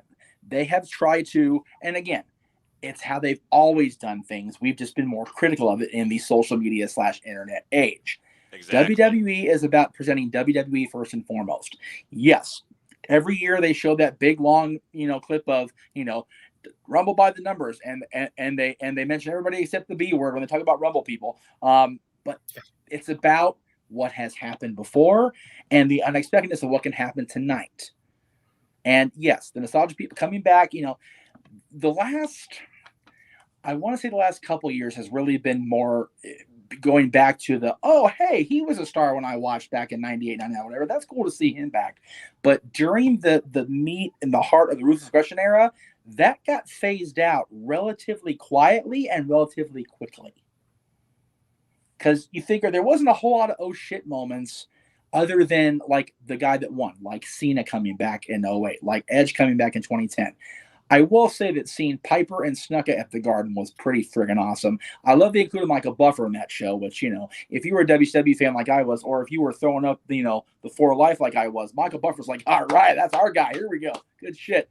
That is Mr. Rumble right there. Yeah, and Michael Buffer being in the Garden and announcing instead of Finkel, because Finkel was already starting to, slip away at that point. But even still, the fact that it was the Garden and it wasn't Finkel, it's like, okay, what do we do here? It's like wait, Michael Buffer's available. Let's just do that. Okay, that's great. I'd be remiss if I didn't mention the fact that the Rumble is a product of Pat Patterson's ridiculously creative brain, and yes. We have had a Rumble since Pat passed away, which was last year's. But again, Pat's one of those where I got to meet him once and it wasn't near enough because Pat was such another one of those pioneering people, more than we all knew, apparently, as we went on. I mean, it was the worst kept secret in the history of wrestling. I mean, JR even goofed on him on commentary. He's single, fellas. It's like, it's a hot take in 98, but, it's like, okay, now. But Pat was always one of those genuinely cool people. And he always, and again, there was a lot of accusations on him in the 90s, which unfortunately for the internet age, retroactive condemning is a mucker further. I've said that many times on my shows. But at the end of the day, Pat will always be recognized for my money as a creative genius, a great finish man, which if you know what that means, you know what that means. The fact that the Rumble's his baby and it will always endure because it is better than your average battle royal. Battle royal, right. You throw 20 guys and hulking guys and less material than Mickey James had on Impact last night. It's like, okay, it's cool, like big, but the countdown and now with the music being a part of the Rumble countdown, it just pops like crazy. What's really funny to me is the first Rumble to have music with the countdowns, the guys coming out, was 95. Not having the music with Flair in 92 was great because we didn't know he was coming out. And when you see him pass through the curtain, Bobby just, oh, damn it. It's like, because he knows there's no way he's going to win. He's got to go 60. And Bobby's just so like, oh, down the train. Like Bobby, irate. Yeah, that's why for me. Yeah, that's why for me, if you want to be fair to Flair, you got to be fair to Flair. That Rumble between the match, the layout, the order of entry, the way the people came in, and of course the commentary. That entire Rumble is actually pretty good, but the match itself will always be the best. I know Greg has his rankings, and I will definitely watch them again when he does the 2022 and 2021 inclusions. But for you guys out there, the three of you and all of you watching, what is your favorite Royal Rumble match? And I'll start with the man that came in late because I definitely want to hear his reactions and his opinions. And just because he's dressed like Orange Cassidy, and I love Orange Cassidy forever after the Jericho Cruise. I have to just keep bringing that shit up because I made it past bed with him at 5 a.m. It was just a thing. Anyway, go ahead, Noah. Whatever. That being said, No sell. I think No we sell. talk. Zero selling of the meat. I got you. Okay, very good. Okay. Anyway, what was it called? Oh yeah, Royal Rumble. Again, it's one of those things where I figure out. Again, I was born in 1992. That is one of the most synonymous Royal Rumbles, as you alluded to, in history. Yes. And why it might be easy for me to say, 1992, because I was born that year and I remember Ric Flair and, of course, everything about it. I was literally not even 1 year old when that freaking thing happened. And it was literally a few days after I was born. Again, one of the most synonymous with me as a fan, Royal Rumbles, as a couple, being a lifelong fan of one of my all-time favorite wrestlers, people in the industry, Shawn Michaels. Seeing Shawn Michaels and Undertaker, how far they took their feud and how it really came to fruition at the end of that Rumble, and it was just those two. It's that Royal Rumble right there for me that I feel like is bigger for me as a fan and probably one of my favorites overall because of the fact that it wasn't just Rumble. It was literally a long contested post. Almost felt like a one-on-one match, except for the fact you couldn't pin or submit the guy. You had to send him over the top rope. And there were times where these two were literally on the apron for a period of time, and they still couldn't do it. And then both men are down again. They're back at it. I was like, just keep going. Keep going. I don't need a clock. Just keep this thing going. I don't want this to end. And then I saw what it led to. So, again, we could talk about it all night, but I'm going to keep it simple. It's definitely... I believe the year for that was Royal Rumble 2007 because 2008, of course, was John Cena. So I think for me, still, my favorite is Royal Rumble 2007. Not just the Rumble either. I actually enjoyed that preview to a degree. And R.I.P. Umaga. Yes. Josh. I think I have to go with 2018. That one... Because that was the first one I watched live. Now, men's or women's Rumble match? I'm asking about the match here. So the men's or women's in that night? Okay. Men's. First Rumble I watched live. Just popping for Rey Mysterio, popping for the Hurricane. That final 6 of old school versus new school. Just so good. It slightly edges out over 2010 for me. Just slightly. But that one, especially with Nakamura winning over Reigns, even though I have Edge as one of my top 5 of all time superstars, I gotta go 2018 because that was just so good. So Jay, but before I ask you yours, because people, I don't get to say a lot about this about JJ. Much like Greg, the Rumble is his night too. It's his favorite show of the year. It's his favorite match of the year. But before we get to his reveal, let me ask the room. Is Nakamura's cash-in at Mania and subsequent feud with AJ one of the most disappointing damn things we've ever seen in my life? Oh, my God. Yes, it was. I watched NJPW. Do you not watch Wrestle Kingdom and see the match? Compare and contrast. No, because Vince McMahon. That's why. Oh, man. Seriously, I would have had half the quality of their Wrestle Kingdom match. I'd have been so much better than that bullshit they gave us. Oy. Anyway. And the funny thing is that Hunter probably signed them based on that Wrestle Kingdom match. Oh, no doubt. And then you get a Vince-style match. That's the problem with, and again, Heyman said it best on Punk's documentary. They signed Punk because he had a buzz, and they didn't know what the hell to do with him afterwards. Which is why he sat in the OVW for 2 years or whatever it was. Yes, actually it was. And I'll say that because much like Goldberg, and again, I'm not comparing Asuka to Goldberg because I think in the world of Asuka, I think she's wonderful. Agree. The streaks are a dead end. Unless it's Undertaker's, the actual match streaks are a dead end. Complete dead end. Because you have to get out of them eventually. And there's no right way to do it. Because even if they do pull it correctly where they do have Goldberg lose to Nash because of Scott Hall and the Wolf Pack and the Black and White reform. If all those guys stay healthy, that's a hell of a year or a half a year to carry WCW through. Because you figure you got the Elite plus Disco because Glenn's Elite. Yeah, right. Anyway, you know what? Sorry, I shit on Glenn Gilbert way too much. I really shouldn't. I'm sorry. You have a half a year to carry you through a storyline because you start with Scott Hall like you did for real in '99, and then you end with Hogan at Bash of the Beach and Goldberg gets the title back. If they stay healthy, it's the same thing with Asuka. She did exactly what they needed to do. She was so dominant in NXT that she retired as champion and went to the main roster. And the thing is, Goldberg's streak when it was going, like, they really didn't. I mean, yeah. Technically, he did win the NWO Battle Royal and Surges, but it really wasn't like one of the, oh my God, he won this in the like. It was always one-on-one matches with the streak. They let Asuka remain undefeated by winning the Rumble. It's like, and again, the thing is, her moment was completely outshined by Ronda Rousey's debut. If Ronda doesn't debut that night, I dare say Asuka may have defeated Charlotte. But they went with what they went with. Was it disappointing? Absolutely. It really was.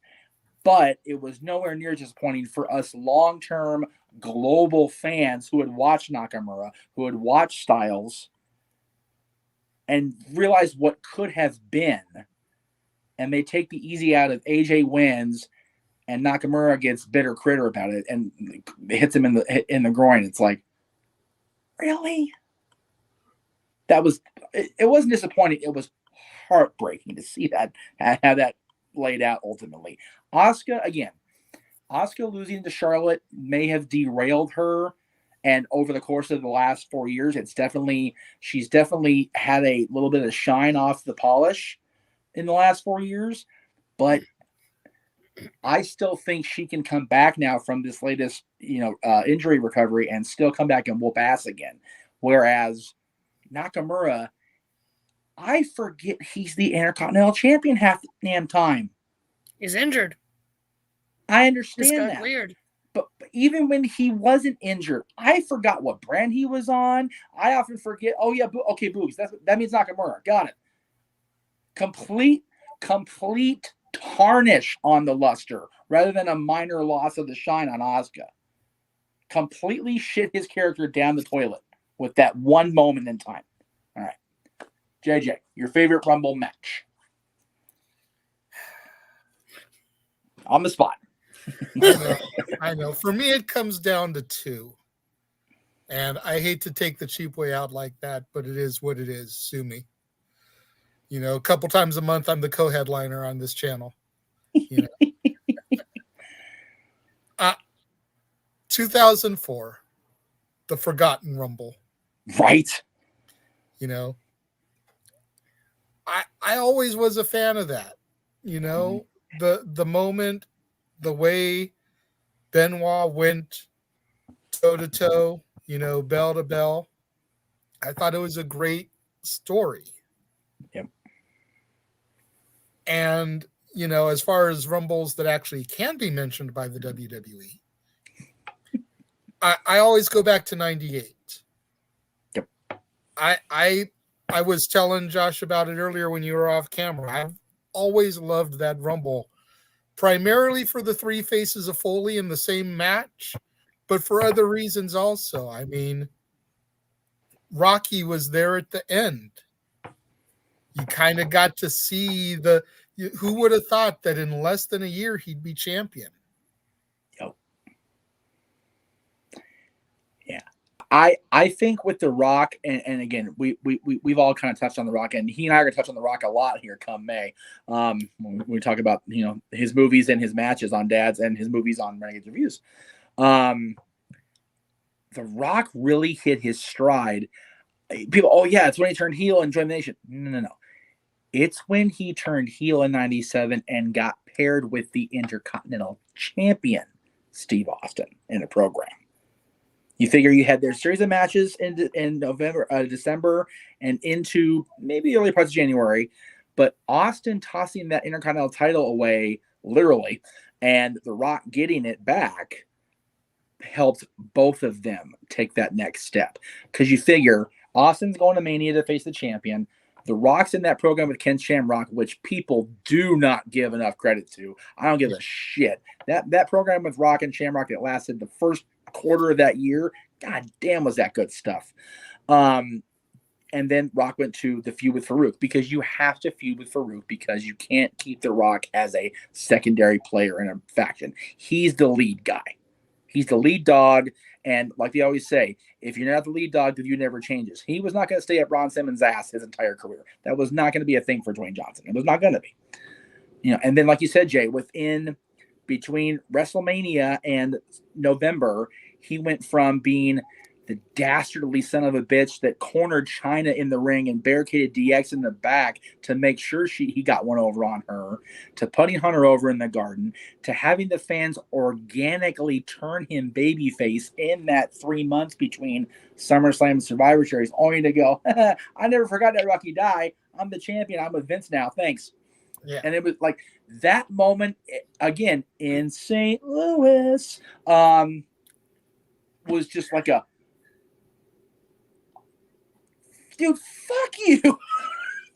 Like we like Foley, but Foley was Vince's. But Organic and then hatred just- reaction, yes. and then it's boom, Austin-mania, because you know that Austin being screwed again out of that championship. It's like, okay, how soon can Mania get here? And now The Rock's champion. It's like, ooh, okay, cool.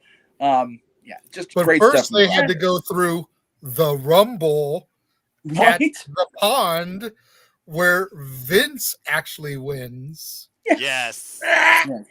Yes. And This is our Josh, one of the most infamous Rumbles ever. unless we not mention, Rock and Mankind going through their own journey that night, unless we cannot ever forget, you have to freeze frame it because it's a quick miss when Austin and Vince are front of the aisle. You do see the boss himself, Aaron Rips. So keep an eye out for. His face looks exactly the same. He hasn't aged a bit, bastard. Meacham, what is your favorite Rumble? Golly, I mean, I always say 92 because again, it's the easy answer, right? But 92 will always be my favorite, always, unless something really drastic happens. But I do have honorable mentions, and since you're the co-headliner, I'm the headliner, so let me go ahead and do that. Fucking pull that card. 2018 Women's Rumble, strictly because it exists. Yep. I mean, everybody in the room knows I was a promoter of a women's wrestling federation. That moment when Stephanie walked out there on Raw and said it was going to be a thing, I cried. Like I was working for the company. I cried. Like because it was like, this is it, man. Yeah, we got Money in the Bank, and yeah, we got, we had Chamber later on and stuff, but we're getting the girls in a Rumble. Like, fucking A! Yes. And then the following year, they're in the last match at Mania. They main evented. Yeah, and it wasn't like it was night one, night two, where it's no. They were the last thing we saw, which was just one of those. I almost never say never in wrestling anymore. I learned. I knows better now, right? I was never say never for 35 years. I really was. There was just no way. There you go. Anything's possible. So the 18 Rumble, definitely. Women's Rumble. The 18 Men's Rumble. It was a good Rumble match, but what it led to was just like, oh, okay, no. Yeah. The 07 Rumble, especially the ending, but the entire story of that match was really well told as well. I mean, you had Kenny Dykstra, of course, who was going after Ric Flair because they were doing their own tidbit. And then you also had Rated RKO that were working for a good portion. But there was still teasing about, because again, only one could win the Rumble. Again, there's a lot of takeaways you could take from that Rumble in particular. Yep. The 1991 Rumble will always be special for me also because it was the first Rumble that occurred when I was a fan. And watching Superstars the following Saturday and learning the Macho King flat out bounced out of that building after screwing the Warrior out of the title. And like number 18 rang and nobody came out. And like, dude, Randy Dunn ran for his life rather than try to win the Rumble. That's how was scary gonna the kill Warrior was. Like, no made chinkas. I'm good, thanks. So it's He gone. Yeah, he gone. Yeah. Hey, it's running royalty. Cool. Yeah, he was bye. And again, what that led to, him and Warrior at Mania. Everybody will crap on Warrior's match quality, and I will be first in line on that bus, and I'll drive the mucker for I don't have a license. I'll drive that bus to crap on Warrior's matches. But the match with Savage was great, and the post match with Elizabeth still makes me drown in tears to this day, 31 years later. So the thing with me, Rumbles are good themselves, but it's what the Rumble results lead to that also influences my thinking, which is why I will never praise the 18 Royal Rumble, because decent match, but the outcome with Nakamura and AJ Styles getting the job they did in their program was just like, kill me. So where are we at here on comments? Jay, go ahead and load Josh Gonzalez's first comment under the Oscar comment, if you will. Stone Cold. Sorry, I had to do that because JR. There we go. Yeah. See, again, he was in San Antonio, and let me just say about San Antonio: 3 straight years ending in 7 Rumbles for that city, and they brought it all 3 times, man. Because they had the 97 Rumble, which, again, if you're a Stone Cold fan, if you're a fan of Bret Hart, whiny Bret Hart, heel turn Bret Hart, great friggin' show. If you're a Shawn Michaels fan, great friggin' show. If you're a fan of Bill Mascaris, go away, but dumb show for you. And then 07, again, you had what we had here. And then 17, like we talked about, we had the moment with Goldberg being there, Undertaker coming out of nowhere. We had just a lot of great stuff in there. Yeah, Randy winning was what it was, and again, what it led to was such hot garbage. But the Rumbles in San Antonio, for me, have always been really well done. And again, Texas, I'm a Cowboys fan, so being a Cowboys as a Cowboys fan is rough on me. But Texas always brings it when wrestling shows up. Always. So y'all ain't them boys. Oh. All right. Like I said, respect Jeff, respect my best friend's team. No, I appreciate it, but let me just say this. If we can at some point, JJ, while we're going through comments, if you can bring the NFL standings up where we finished when the playoffs started, we'll go ahead and do that later. And we'll see exactly what Brown can do for you, Josh. Anyway, love you, Jeff. Big giant turdy. Anyway, so all right, where are we at? Love you, Jeff. I love you too, Lord. Even though you are a shithead. Different worlds here colliding. Oh, good grief. Different world. That's a really old soap opera with Lisa Bonet, who actually just broke it with Aquaman. So there you go. Good grief, almighty. My favorite Rumble has to be 2001 again. And again, 01 is so polarizing because it's a fun match to watch, but the match quality itself is kind of shitty. I mean, you had garbage and trash cans and Kendall sticks. Oh my, you had ECW basically in this Rumble. Oh, I meant garbage as far as the fact that Drew Carey earned a Hall of Fame spot for that, and Cyndi Lauper still not in. Boom, mic drop. Thank you. That too. And by the way, Girls Just Want to Have Fun, still one of my favorite songs of all time. If Cyndi Lauper is not inducted in the Hall of Fame either soon, hopefully out here, but again, my hope is for my buddy David Arquette because of the Hollywood connection. But if Cyndi goes in when they're here, I'm cool with it. Yes, but do we really want to give Hogan a live mic to be the one to induct her? Hail to the no. No, resurrect Roddy. Make him do it. Do a virtual hologram thing. You got all the CGI bullshit. You could probably pull that off. You can honestly probably hologram Roddy's Wendy Richter speech and just change a few words around. He probably kept the same speech anyway. Love you, Roddy. I'm just saying.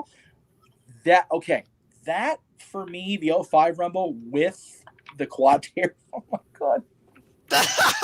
I totally forgot about that. I have made it a policy, and since James isn't here, I can actually keep the policy intact because James isn't here, to not shit on the old man. Okay? God damn it, that was funnier than hell. Oh my god! He literally walked in the ring and just sat his ass because he slides in and he's still Mr. McMahon and is sitting in the ring. Thank you, Josh. I appreciate that, brother. He's sitting in the ring, still barking, and I'm like, Vince, you are sitting down and you are not Mr. McMahon. You are an old feeble, but you need help. And then he walks to the back. Like, how are you? You really are a cyborg, aren't you? You really are. It's true. Oh my god. And then a couple years later, he's ECW champion with a do-rag. Oh my gosh. And again, the aftermath of the Rumble is what I always remember. The Hall of Fame that year, he was walking around barely using his crutches behind the curtain. It's like, go sit your legs don't work ass down, Muckerfather. What is wrong with you? That strut just strutted too darn far and hard. Yeah. Oh, here we go. So is Big Ben or Betty White going to the Hall of Fame, the celebrity wing? Thanks for everything. Love you, boys. We love you too, Zach. We really do, man. We hope you're getting better, brother. Take care, man. Again, Betty's moment on Raw was just so great, and Betty White was so great. Really, she was. The thing with Ben is this, and again, Josh is going to agree with me, but you behave yourself up there. Where there we go. Damn. Like the Brady Bunch having to look from square to square. Here's the story of another. Okay, we got off the rails. Right. You behave yourself for a minute here. Okay. Anyway, they're not going to put Ben in this year if they do it all. And I say that because as much as Ben's getting respect right now and the love right now for the retirement or whatever, a lot of people don't like Ben Roethlisberger. A lot of people don't like Ben. If you find me a person that genuinely does not like Betty White and they're not redheaded, find me their soul, because it clearly isn't there. I mean, really. Damn. Betty White's one of the best people in the history of the universe. Okay? And the only reason Betty White, was able to step down is because Dolly Parton exists. She's now the superior being. Now Dolly Parton took that spot, and we're good to go with Dolly for a while, hopefully, because that way, otherwise Mike could lose his job. That'd be bad. Betty White would be a great inductee, but I stand by it has to be one of two people in the celebrity wing this year. If it's not Cindy, which it should have been in 2005, let's not kid ourselves. It's got to be Lem. They've put that off way too long.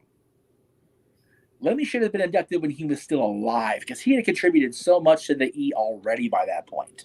And that was 6 years ago when he passed.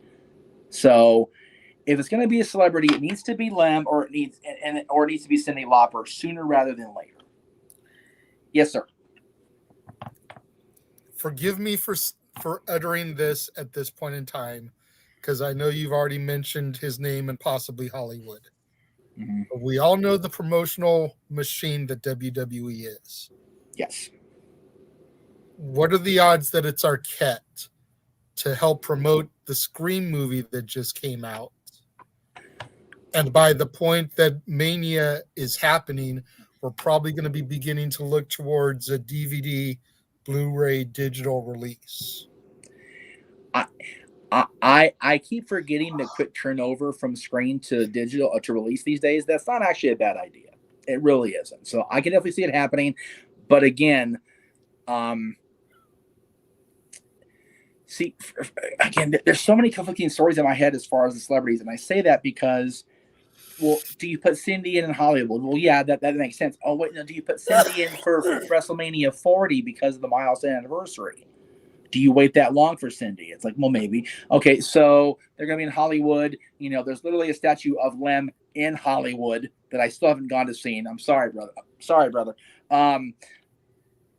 Maybe do Lem next year. So there's so many different options. I just don't want to see a celebrity. And again, I shit on Drew Carey, and I know people in Cleveland are like mad at me at this point for shit on Drew Carey, but he doesn't deserve to be there.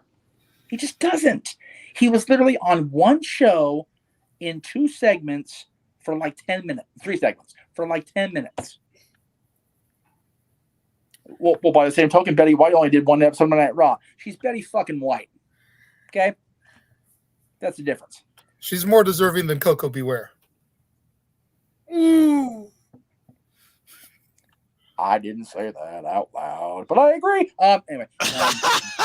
Remy won't go in until Triple H can induct him, and Triple H is still out of commission. Yep. Well, yeah, because his heart broke from NXT dying. Anyway, say what I said.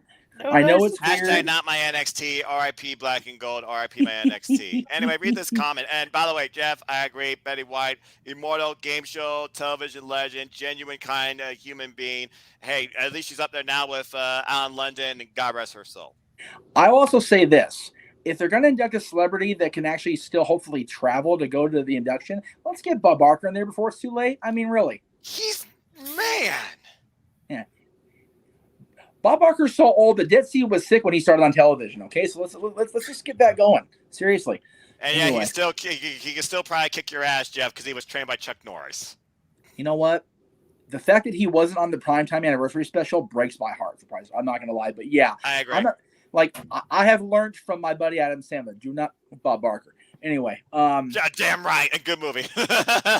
I know it's weird, but Benoit winning the Rumble is still in my top 10 only because, as Jeff said, the aftermath with the triple threat of him. Yeah, again, that entire run of, if you really think about it, the previous Rumble with Benoit and Angle and that ridiculously classic match they had, and Yes. Benoit struggling and dealing with the SmackDown GM's bullshit the second half of 2003 because it was Paul, and then making the decision to go on himself. Paul's like, "You're number one in the Rumble." Okay, I'll just win it then. And then using the first one to legitimately use the loophole and cross over to Raw and go, "Well, yeah, you guys had a great match last night, and I don't, discount that, but I want Hunter."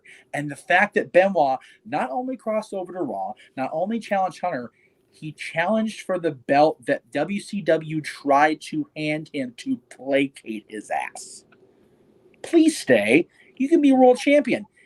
Yeah, but you literally rape my buddy's careers on the way out. No, thanks. No, I'm bye, Felicia. I'm out of here.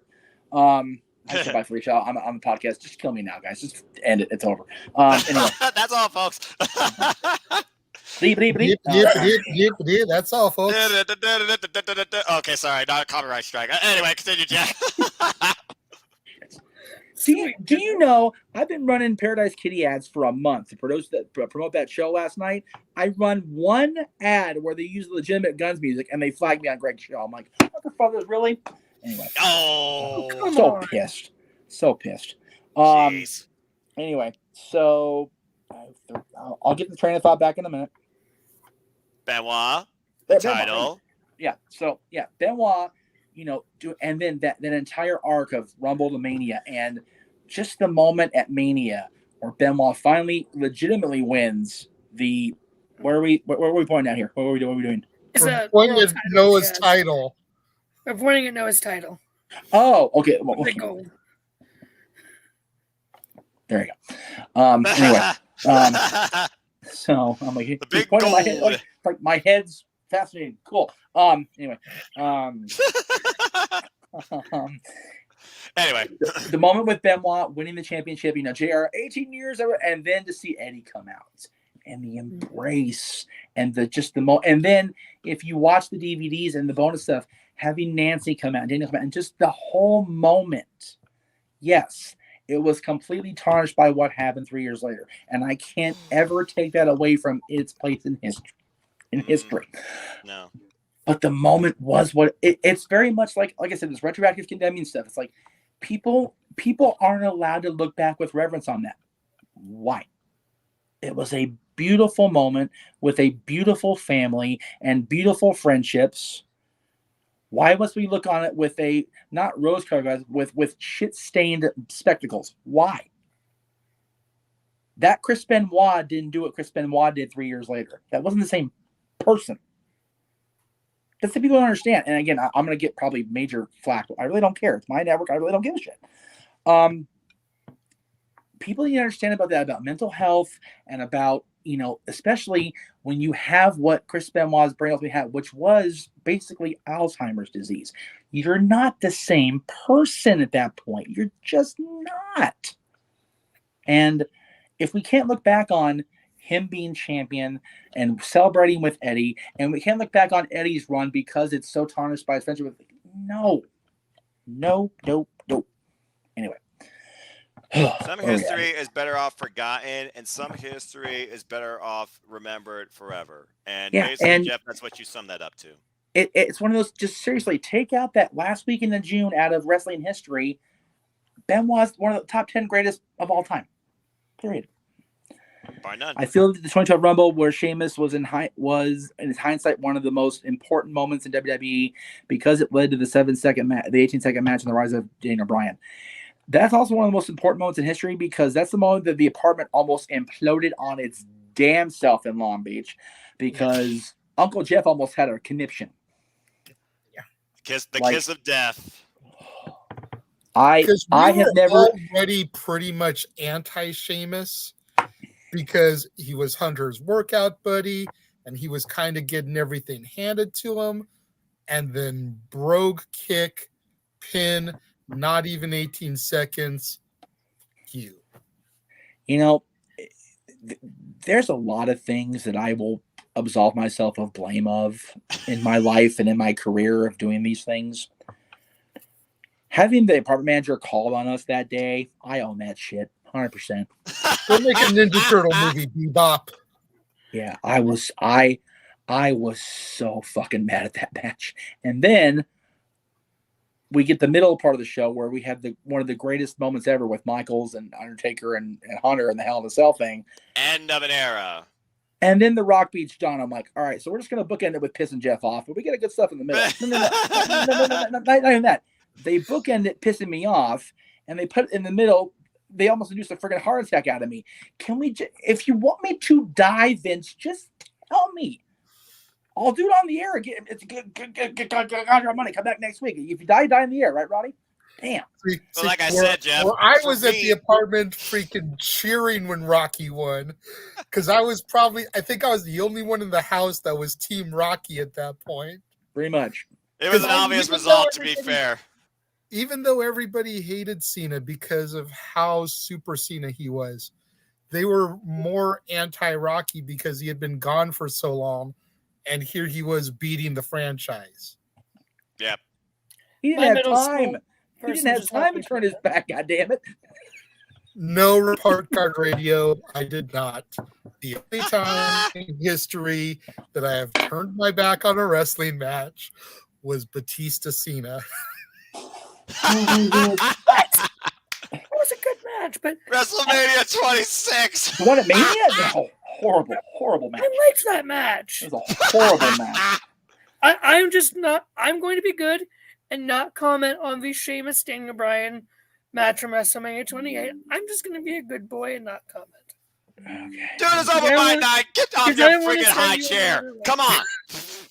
This is after hours. Go dark, go vocal, go rogue. I don't give a damn. Let me tell you something, all right? You know as far as WrestleMania, you shush up. Let me tell you something. As far as WrestleMania 26 and 28 goes, those were one-match freaking shows. The only damn thing that mattered in either of those shows were the matches that involved Shawn Michaels and The Undertaker, and I stand by that. Shoot, even Sheamus and freaking Daniel Bryan can't believe that opening shit that they went for WrestleMania 28. There's no way the people thought, oh, we're just going to give them 18 seconds. That was utter bullcrap. And as far as I'm concerned, those are two WrestleManias better off forgotten. Well, WrestleMania 26 as my favorite match of all time. Streak versus career. Good on you, but you are a younger fan. 2, you're forgetting I didn't know Indie Daniel Bryan Danielson before then. Fair enough. I didn't care. I don't hold that against you. I'm talking about myself as a fan. Because, again, dude, the age range between me and you. Big difference, with all due respect. I watched Ring of Honor back in freaking 2003, 2002 when I was burnt out on the WWE changing eras. See, this is why I wasn't going to comment on this match. Because what I'm about to say is going to send you an even bigger rant and Jeff one. So just do it. Nope, you already set up. Do it. I didn't care that Daniel Bryan got squashed. I was cheering Sheamus for that. Again, you're young, so I'm going to let that slide by. Yeah. So, you're good. I'm of the same mindset. If he had been there with us in the trenches, watching Bryan Danielson come up in the indies, he would not have felt that way. Absolutely not. I agree. I'm just saying my perspective from back then in middle school, except like middle school back then. Like I like Daniel Bryan 2010, but after that I'm no. So All right, fair enough. Asaro Jet back with a Psycho Dun, comment here. Psycho Dun said it without me having to be expletive or raunchy in my terms. So thank you, Psycho. I appreciate that very much. 18 seconds. Thanks for the correction. Also, I forgot that Sheamus was Triple H workout buddy. Thank God the bar made him likable again after the League of Nations debacle. Oh, God. What made him likable with the bar was being with Cesaro. Yes. Cesaro is an all-around great worker and a decent dude. Yes. So putting somebody on the level of Sheamus, and I'll just leave it at that because we've already gotten off in the weeds here, but putting somebody like Sheamus with somebody like Cesaro is association. Look, when Sheamus and Cesaro had that best of 7 series, I didn't want it to end. It pissed me off that one match ended with them saying, "Oh, you can't continue, because it left me wanting more. And WWE rarely does that, it seems, with two compelling superstars in a longer term type. Okay, I want to see this match again, but how do you make this match feel more different than the last? But it was Cesaro definitely that I was always backed up behind and still back up to this day. Meeting him in 2019 at the SummerSlam meet and greet, I'm like, dude, you should be the freaking World Heavyweight Champion. Why aren't you yet? But keep always raising the bar. Anyway, what's Rayo Carreo got to say here? We were telling him the same thing at PWG. He should have been the Ring of Honor World Champion. He didn't pull that trigger either. I know, right? I like, dude, why aren't you a freaking big-time main champion? The highest accolade you got was what? The United States Championship, and that got forgotten? Well, he was PWG World Champion for a decent amount of time, which was a great booking decision at the time by the PWG 6 or whoever was running the company at that point. That was, I have no idea who. But yeah, he should have been Ring of Honor champion. He definitely should have been at least WWE or World Heavyweight Champion, or even now Universal Champion. But whatever. My name ain't Paul. That's between y'all. Yeah. So. All right. What's Report Card Radio got to say here? I'm sorry. He says, "Dude, you like Batista versus?" He's talking to Mansfield up here. Dude, you like Batista versus Cena at Mania? That SummerSlam match where Cena broke his neck was far superior. I bet you didn't hate that one. Personally, for me, I was dismayed at that match because John got hurt. Yeah, John legitimately got hurt during that. I don't like any match where somebody gets hurt, even if it's somebody that I don't care for. Right. If I see somebody take a nasty bump and get hurt, I'm like, holy crap, I hope they're okay. Creative differences aside, even as much as we all sat there and cracked up at Vince tearing his quads coming down to the ring, we were all still like, holy crap, I hope he's okay. I hope he can get seriously back. Yep. You know, we sit there, we crack jokes about it now, but not a single one of us hoped for the worst with him. Of course not. No. At the end of the day, you don't want a human being legitimately getting injured, let alone maybe their career ending off an injury too. No matter how creative differently you are against it. No. And Cesaro, who Bryan Danielson. No. Go back. No, don't put that back, Jay. It was Claudio Castagnoli, not Bryan Danielson. Bryan Danielson was Ring of Honor champion. Oh, okay, my bad. Yeah, Cesaro. Yeah, Cesaro, who was Claudio Castagnoli with the Kings of Wrestling with Chris Hero, Ring of Honor. Yes. He definitely should have been Ring of Honor World Champion. Both of them should have been, to be honest with you, at some point. Anyway, okay, so that's my tirade about Cesaro and about the Josh Mansfield's fandom versus our aged fandom. So, now Josh has been torn to shreds tonight. I'm still mad that Chris Hero couldn't get his shit together so that he could have joined Claudio in the E and had a Kings of Wrestling tag run. Yeah. The fact that I wore your Kings of Wrestling shirt to that SummerSlam Access and like Danielson and Claudio are both like, all right, I got you. We got this. See, they member. I know Brian does, but yeah, that was a fun access. That was a really fun because we all wore like punk centric stuff and people are looking at us like we had 3 heads. Like, y'all don't understand. I agree with James. Yes, freaking please. Yeah, that needs to be a thing, especially for the reason he did. Yeah, exactly. That would be awesome. Or at least a backstage interaction after the mixed tag match. Yes. with Edge there. Yeah, maybe. Yeah. If Edge and Beth, especially if they lose, and they're Yeah. walking back there like sulking, and Alita walks by and like they have a moment, it's just like, just don't say anything, not a word, not even like a sly look either way, just like looking at each other and then walk away, and everybody goes, "Ooh." Yeah, Beth, Lita, What Edge would in the make it? middle. Oh shit. Or What if would make it even funnier? And it won't happen, but what would make it even funnier is if Lita walked by the back and there was Edge Beth, Punk AJ, and Matt, and what's his wife's name? Rebby. Rebby. There. All 6 of them, and she just kind of like walked by. But the only thing with Rebby being there is I'd want her to expire on camera because she's such a bitch. Damn. see, my thing would be if I have Edge and Beth winning this mixed tag. You But wrong if for they that, lose- James. You wrong for that. Anyway, carry on. If I have Edge and Beth winning, obviously, easy pick. But if they lose, I want them to walk by Lita and Lita just say, "So, no celebration tonight?" Ah! You guys are Josh! wrong. You are terrible. You're terrible, dude. Damn, but I actually do Yeah. agree with you. I have Edge and Beth winning because I don't think this That feud should go would be on great. longer. That'd be just a perfect little comment to history. Yeah, I agree. It has to be Jericho because Bob Barker put Jericho in his place with his bid. That's right. By the way, I haven't watched Price is Right since Bob Barker retired. It just is not the same show to me. I only watch it occasionally, mainly when my dad's home from work that day, and it's on at 10 o'clock anyway. But like, I'll rarely watch it anymore. It's just not as fun. It's not. All right, so where are we at here? Anyway. Where are we at? Any other comment? Because yeah, I'm just. I was about to say, Josh, the only person you were missing was Kane, but what was corporate Kane? And we had a callback somehow where Leah's like, "Oh, hey, Kane." Or calls him Glenn or something like that. Oh, what's this? How about Damn. Shawn I just Michaels want- returns at the Royal Rumble, and whoever throws him out sets up a match at WrestleMania? AJ, as much as I want Edge versus AJ at Mania, if Michaels comes back, Michaels to the top of that If list. Michaels has versus one AJ. more match, It's got to That's be the against end AJ. Freaking AJ. it's got to Can be the we- end game.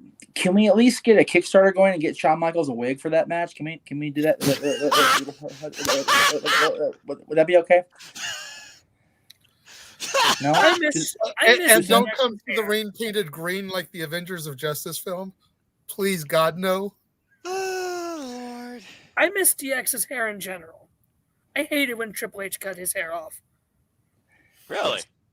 Here's I the don't thing. like My mother, there you go, Jeff. My mother was an old school wrestling fan. Again, she's the reason that I first gazed at it. And one of her all-time favorites was Triple H. And one of the biggest reasons she loved Triple H was that biker gang mentality, that mohawk, and that hair. I kid you not, at times I was sitting next to her, she was literally punching me when Hunter was not winning. Right. She's asleep right now, so hopefully she doesn't hear none of this and tries to come in here and embarrass me. So I'm getting the buzz in the next room. We need to do what's on the screen right now as far as comments, and we got to wrap this up, guys. All right. Good. So as far as CM, it's funny. Yeah, CM Punk only got 3 years left. Randy's saying he'll wrestle another, whatever it is, 10 years or whatever. Again, you have to remember something. Punk left and was so jaded for so long. He only came back because of, please just come back. Please, pretty please just come. And he did. But now it's like the shine is already off of him. It's like he's here, but like he's not really. The match with MJF Wednesday may be make or break for his AEW run. I agree. It's in Chicago for a reason. Exactly.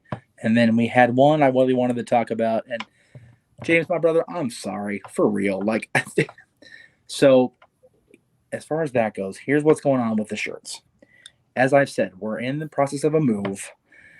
And I appreciate your birthday. I do wish you had a birthday, brother. So thank you. Belated, I know.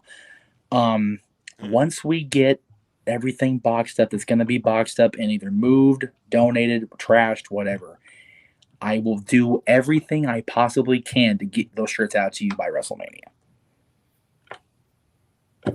That's my goal with those shirts because they're still in the same box.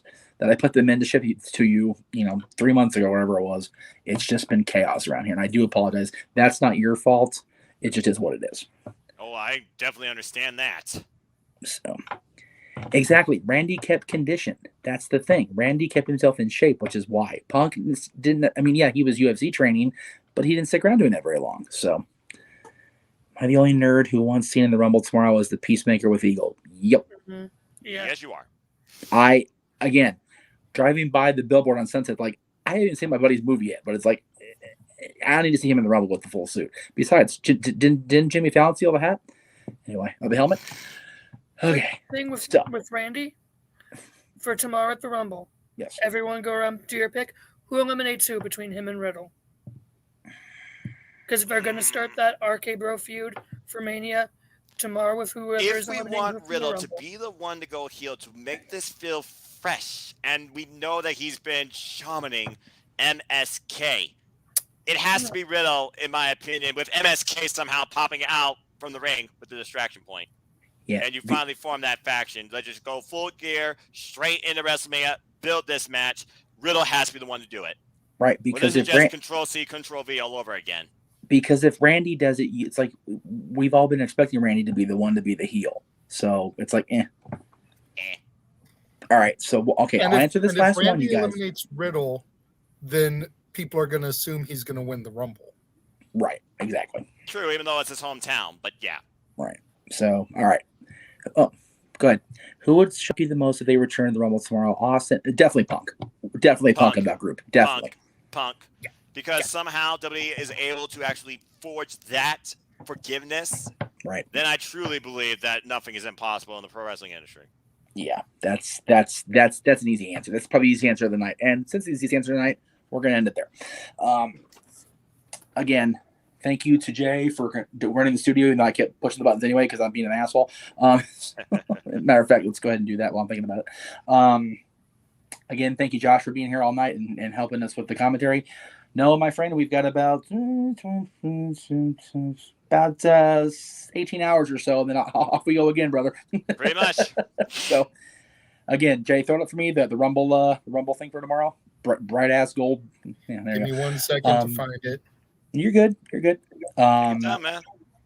We're going to be on at 6 Eastern, 3 Pacific. We'll be on an hour before the E. So we can actually have a chance to talk before the E starts. Yep. And it's I'll going to be, of be course, monitoring predictions leagues as they come in. And again, professional wrestling fans, new, old, casual, indifferent, come join the fun. There is a link of a form on my Twitter. Yeah, exactly. And there will be the link on the screen, and I'll put it up in social media to join us on screen. Again, it's a maximum of 10. If we get more than 10, I'll kind of rotate people into the room. Noah will be in there the whole time because he's calling the action. I'll be there the whole time because it's the Jeff Meacham Network. JJ Brandon said you might be able to be there, brother. You're not sure? Or 50-50 at this point. I'll keep you posted. And Josh? As long as my sister is back before 7, I should make it in by when the Rumble starts.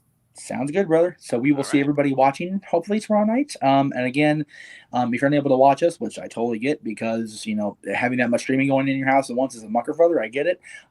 Make sure you check out Aaron's coverage on Twitter over at NoDQDOTCOM because he'll be covering the action each and every step of the way all night long, all afternoon long, I should say. So for the Simple Man, for our buddy from Cleveland, and for the Renegade, I am the West Coast Professor, and we will see you guys tomorrow night for the Royal Rumble and right here again on the Jeff Meacham Where's the Camera Network. Have a good night, folks. # Greg Cherry for Quizzlemania. That's hardcore. Wow.